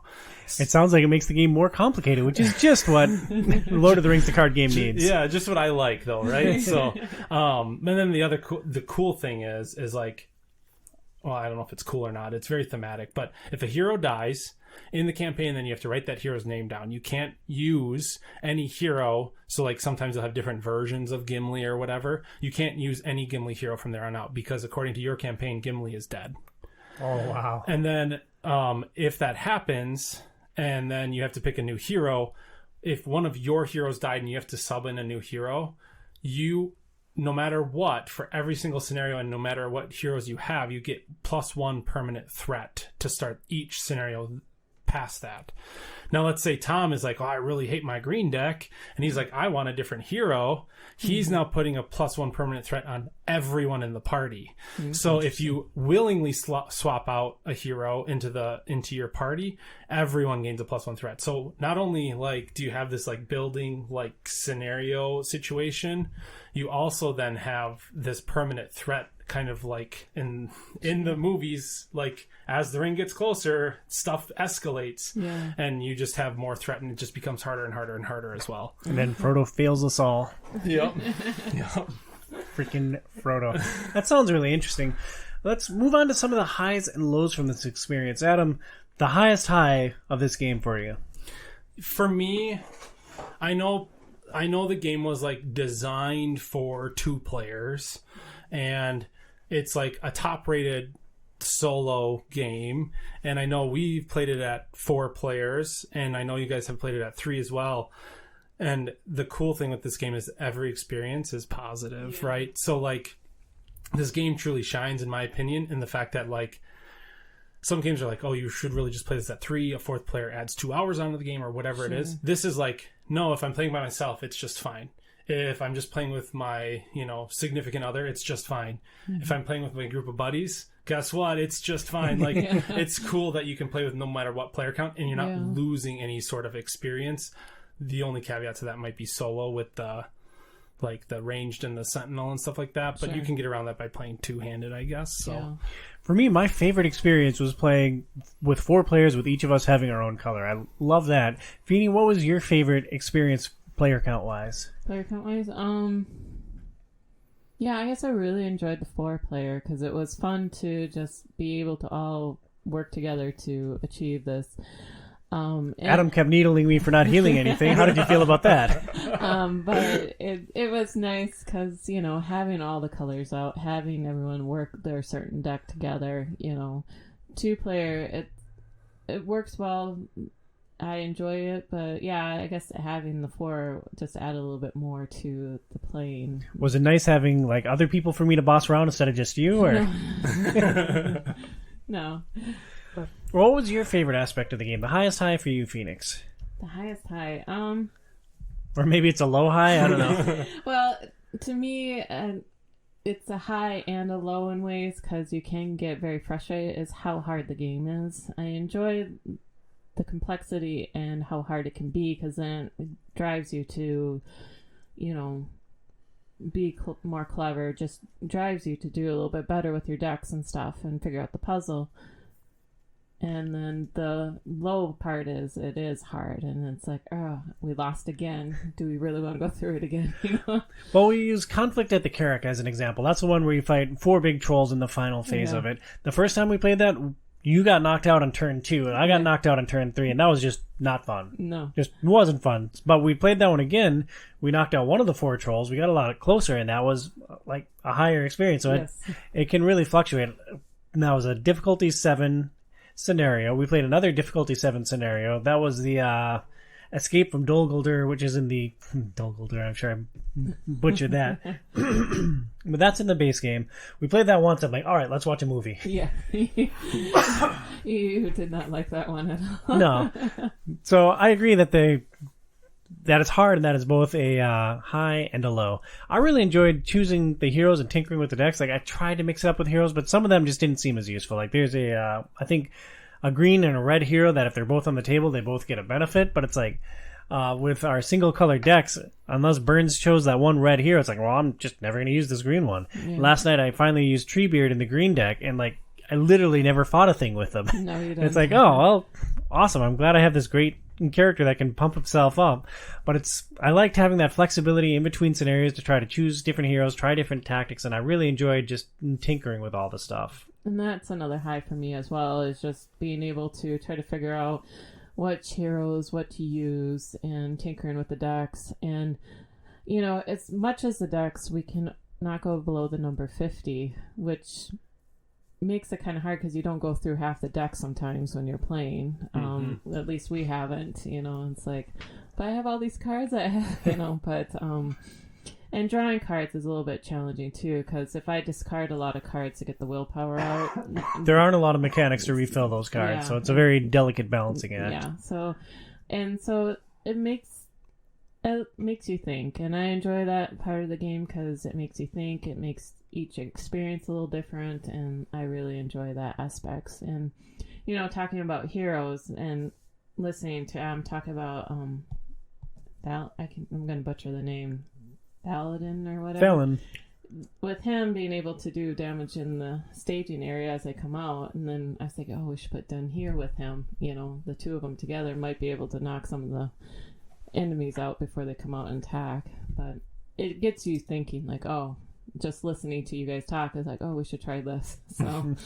So I enjoy that aspect of the game. So, and Adam, your thoughts towards deck construction and the strategy that goes into it? Yeah, I mean, I think that's like, you almost have to be gravitated to this game for that a little bit, right? Because it's like so ingrained in this style of game.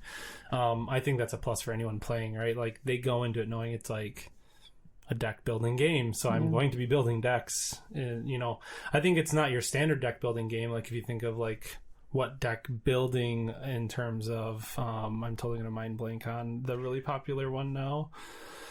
Ascension, that's not the popular one right that's now, one of them. Dominion, that's a good example. Thunderstone. Yeah, Dominion. That's what I was thinking of. Thank you. So like where you're building that deck in the game, that's kind of what I think people think of as deck building. But this is truly a form of deck building where you're deck building outside of the game and you're bringing it to the game. So yeah, I don't know. I think it's fantastic because, like I said, Who doesn't like to build Yes. their Lord of the Rings magic deck kind of style thing Well, to bring to a scenario? that's an interesting point to this game because you're starting with a set deck when you start the game. Where when we played Ascension, and I enjoy Ascension. Uh-oh, here it comes. Here comes the fatal flaw of Tom. No, it's interesting because with Lord of the Rings Living Card Game, you have the set deck and you have to work with what you got. But watching Tom when we've played Ascension, I mean, he can narrow down and he goes after certain cards because he's already a few steps ahead. And I think you enjoy that more, building your deck in the gameplay more so than having a set deck. Or... Actually, I can kind of go either way because, really? like, I do when we're playing like deck builder, like Legendary or whatever, where you're buying the cards that are on the table. Like, I love finding those edges, leaning into them, and grinding my opponents to goo. Like, I love that. And You do. I apologize when it's you, honey. It's hard. But I do also enjoy like sitting down, thinking about the Lord of the Rings deck and the tools that I want to bring to the table. And like building 3 out of the 4 color decks here, it's like, oh, dwarves. We're going to get all 4 players. We're all going to have our dwarves, and we are going to kick some butt because all of these cards are going to synergize and play against each other. I haven't really built a deck to try to specifically attack one of these scenarios that we played because we were kind of grabbing things at random to try to get a broad base of experiences for the show. Well, we'll air some grievances now. First and foremost, brutal business model. I've always hated how the living card game works. Like, there's something to knowing the cards that you're going to get with each expansion, but I'd much rather say, here's the cost of the game with all the stuff included. Here's my money, and I got it all. Great. Like, I just hate the piecemeal, and especially now, it's like we're revisiting this game a decade after we started. Yeah. We can't buy the cycles that we don't have. They've re-released 2 of the most recent cycles, but it's just, oh, I hate that business model. It drives me crazy. I think they're doing better on the reprint, actually, because it's for each cycle now, it's literally 2 purchases. Okay. You get the like campaign content, and then you get the character. You kind of like, you're either buying the baddies or the goodies, or you can buy both. But then you have everything for that cycle. Yeah. I It's much prefer that. It's not like this whole, I agree. I don't like how they used to do the LCGs where it's like, oh, now this cycle is going to have 800 things. And I think that spawned from their X-Wing releases, because you can't release a whole box of X-Wing fighters. Everyone's going to buy just the fighters they want. And if they were releasing it all in a box, they're like, well, I want 3 TIE fighters anyways, so why are you selling it in a pack? And I think that's maybe where it started, and they realized with more recent releases, maybe starting with Marvel Champions a little bit more, that they've started gravitating back towards that. And I think they're kind of doing that now also with the Arkham game. Okay. Is they're doing they redid the core box, and that's where I jumped in as that one as well. And now they're releasing just 2 products per cycle, which makes it way more manageable for when you're trying to like either catch up or just keep track of, really. Yeah, I love that evolution. And kind of building off that thought, having played with the whole first cycle of cards right now, I don't feel like we had all the tools to beat the 3 missions in the box, even with those first 6 expansions, with a couple of saga expansions, with a second base game. Like, we bought all this stuff, and like I still don't feel like we have a clear-cut way to beat the second and third scenarios just from the base game, let alone all of these scenarios that we got through those expansions. The internet agrees. Oh, really? All right. Well, Yes. good. I'm glad that... Really? Yeah, what I was reading for that scenario is just like how like it is almost like you have to have every little domino fall in place, and you have to have the perfect deck constructed to get it with just the first cycle stuff, from what I've heard. And I have a lot of confidence in my own abilities, but I do not have the hubris to say that I have the perfect deck constructed. Yeah, right. Adam, a mechanic that I know that you didn't particularly like was the mulligan for when you draw your cards. Tell us about that and why it fell flat for you. Yeah, I feel like that's such an old game concept at this point. Like, I feel like there should be... Now, I'm not a game designer, so I'm not going to say I know what the solution is, but I just feel like the whole, like, okay, you get 1 redraw, and then you're done. It's like, okay... Well, this scenario that I'm playing is a level 7 that I'm dying in 2 turns, and I have to have the perfect deck constructed for the perfect cards to come out. And it's like, now I'm mulliganed, and it's still not what I need. So should I just wipe and reset? Like, it feels awkward and clunky and not perfect. So I would love to see them maybe find a better way that you could re-up your deck. And so... I guess... Thinking of it in that terms, I would agree too, if there's a way to try to help. And thinking of your spirit deck, it's like what we should do is like No tracker in the first hand? Mulligan. No tracker in the second hand? All right, well, let's just play a different scenario and then do the same thing. Yeah. You know, I just randomly, as my brain is firing in 800 directions, I just thought of like Slay the Spire, how they have those innate cards that start in your hand. I wonder if they could almost have that where it's like you could build a certain exclusive amount of innate cards that it's like, I know I'm starting with these 3 cards. They're like starting hand cards. Maybe that would be a way to alleviate some of this like super specific. And if you're still one of those hardcore gamers that's like, oh, that's too easy mode, don't include them in your deck. Like, I think that could be possibly a good solution. But that I would agree with from my perspective. Vinny, do you want to talk about easy mode? We had a rather heated discussion about it with the Prancing Pony last night. Well, I didn't know there was an easy mode, but, you know, Tom set up the whole Prancing Pony thing, and we played it twice, and it was so hard. The enemies and the treachery and the shadow cards were just hammered us, and especially the location. But I was reading the package, it says, oh, you can play this in easy mode. Take these cards out and try it and see how you do. And I pass. I asked, I was like, why did we do the easy mode? Because like we have to gauge ourselves against the normal mode. Like we played it once to find out how the mechanic works. We tried it again, trying to game the system and use that knowledge. And like you're not measuring yourself if you jump right into easy mode. And when I played Gloomhaven, 2 of our compatriots wanted to play in easy mode the first couple scenarios. I'm like, no, we won't know what we're capable of if we don't push against the full experience. And like if you really can't progress, fine, then we can try easy mode. But like I want to make sure that we've exhausted all of our options before we turn down the difficulty. Tom likes to die on the enemy spear, I feel like. Yeah, a little bit. I mean, I'm not saying that I have never done it. Like Jedi Fallen Order, like I got all the way to the final boss, and when I realized that fight was untenable, it's like, all right, well, just turn it down 1 notch and credits roll, and like I'm done with that. But like I want to make sure that all options are exhausted before I'm willing to make the game easier to accommodate my lack of skill. Yeah, because I know at that fight in Fallen Order, you banged your head against Oh it man, I was so many mad. times, Yeah, and then you finally said, yeah. Like I tried for hours, and it's like, all right, well, this game just needs to end, so we're gonna do this. Yeah. Phoenix, who is Lord of the Rings the card game for? Oh. Your perspective is really interesting here because like Adam loves these big, meaty, clunky games. I have like this crazy eclectic taste where I want to experience every board game there is and like see the positives of it. You just haven't played as many games, but you jumped wholeheartedly into Lord of the Rings, the card game. So who is this game a fit for? Well, I'd say you, Adam, and Joey mostly, but yeah. But you've had a lot of fun with it. Like you enjoy this experience. No, I would put myself in it because we played it a lot, and again, having Adam and Joey and you guys have the ability to make someone feel comfortable and love teaching games. More so Adam and Joey than you, because you fair. have to learn all the rules for me for our game, so I know it gets tiresome to try to keep track of everything. Not tiresome. I wouldn't use that word, but it is a lot to be like the rules expert in a 2-person setting and to make sure that you get all the nuance right, and then like you flip through things. It's like, oh well, I screwed that up. Well, we had fun, so we win, right? Yeah. Well, and also I know with your friends too, you're kind of the person that they lean on for the rules too, so I know it can be outside of Joey and Adam, no comment.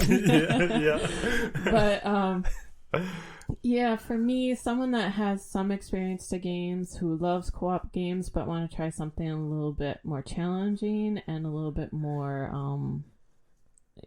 I guess challenging, and to engage your thinking cells to try something that you're going to fail at, but will enjoy the experience. I think someone like that, it would be a good game for.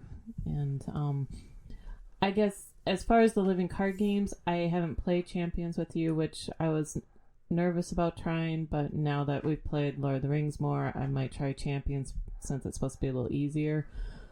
As far as we're definitely bring Burns to quarterback that one. Well, just for living card games, Lord of the Rings is hard, but I think even though you love Arkham Horror property, I heard that's probably the hardest one to I think it's somehow another step up. I don't know how, but so as far as choosing a living card game, I don't know if unless you really truly love Lord of the Rings and maybe Champions, it's a little easier for people to onboard with this type of gaming style, but I don't know. I'd say this game is truly for like core gamers. There's just a lot of nuance to it, and you need a QB. Like, I'm very glad that you jumped into this experience and especially did the show with us. Like, we talked about your insecurities. That's a hard thing to put out there. Adam, who do you feel like Lord of the Rings, the card game, is for? Yeah, I don't know if you need a QB. You just need a good aggro tank with a decent healer. And if the healer's not performing to the levels... Nobody was wounded, and I believe you threaded out? Yeah, actually, I didn't have any wounds. At the time I did die on our second game, it was because my threat just went through the roof really fast. So, no, you did fine, I guess. But fine, I guess. I should get that printed on a t-shirt. That's what you said when I guess. We conceived our first child, right, honey?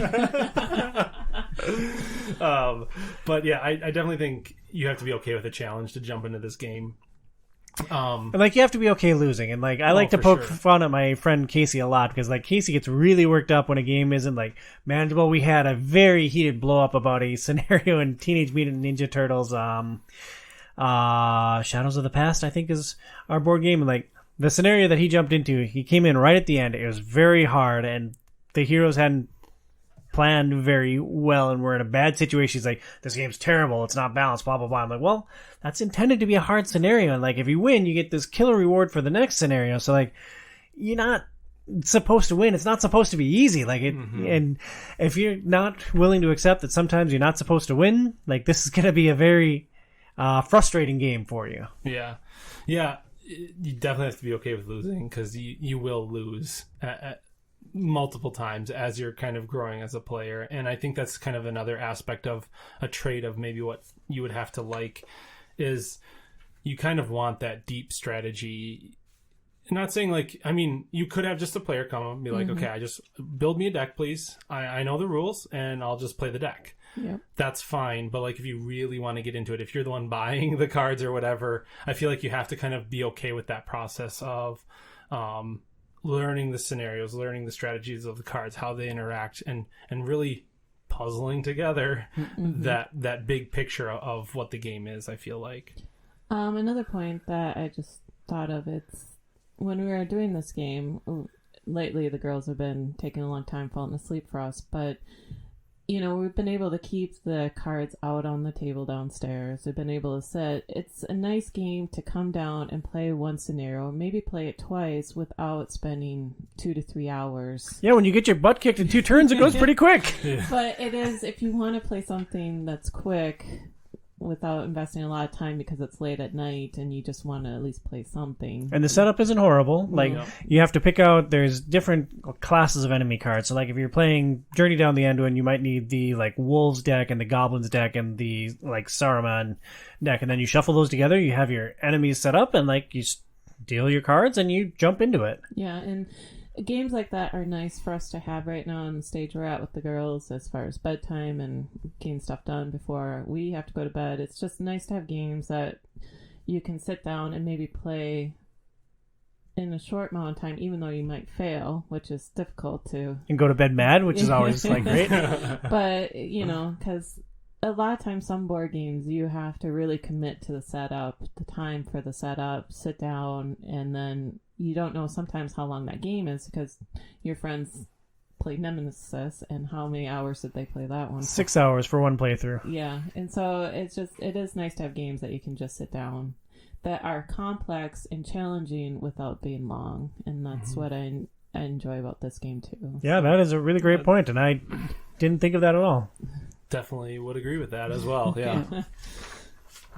Because a lot of games that are, you know, maybe quick, they might not be as challenging, too. Because, you know, if you're a hardcore gamer, but you don't have a lot of time, some of those games that are short maybe aren't as... Or take an hour to set up. Yeah, you know, scratch that itch for you real quick before you go to bed or something. So, well, now that you have the general population all fired up for Lord of the Rings, the card game, let's talk about some tips for new players before we jump into our final thoughts. My first tip, try different heroes. Like, you know, you might not grok their special ability in fullness until like you're actually in the scenario and using it. So don't be afraid to mix up your heroes in between the different scenarios. Yeah, I think just first and foremost, you are going to lose. So just prepare yourself for that, for sure. Your points are right on for someone that is new, and just being prepared to be frustrated and being prepared to try different mechanics, trying different heroes, just keep retrying over and over again. Like, the real hook of the game is figuring out the right tools for the job, right? Like, you're gonna lose. Try not to get too frustrated, even though it like sucks to get your butt kicked in 2 turns. Like, oh wow, that was excruciating. Yeah. Now I'm gonna change my deck to do this, or I'm gonna try this different hero. Yeah, I have just like enjoy the process of the puzzle, right? So enjoying that process, and kind of, I guess, like a little tip for, well, since we're talking about tips for beginners here, I think until you start seeing the more complex inner workings of the web, a really good general place to start is if you're drawing cards, you're having more solutions to more problems. And B, if you're generating more resources, you're able to play those cards.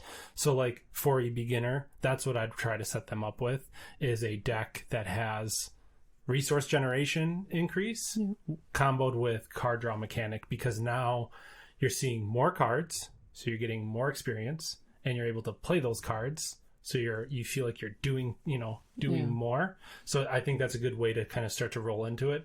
And then, depending on the levels of the people at the table, if you're playing solo, it's like then start going off into those really crazy, like, rabbit hole strategies of like solo whatever Tom wants to like finagle Hobbit throwing a ring into a mountain style strategy, but I know it's out there, so that's why it's like I think that's like there's definitely safe bases to start on to then go into it further.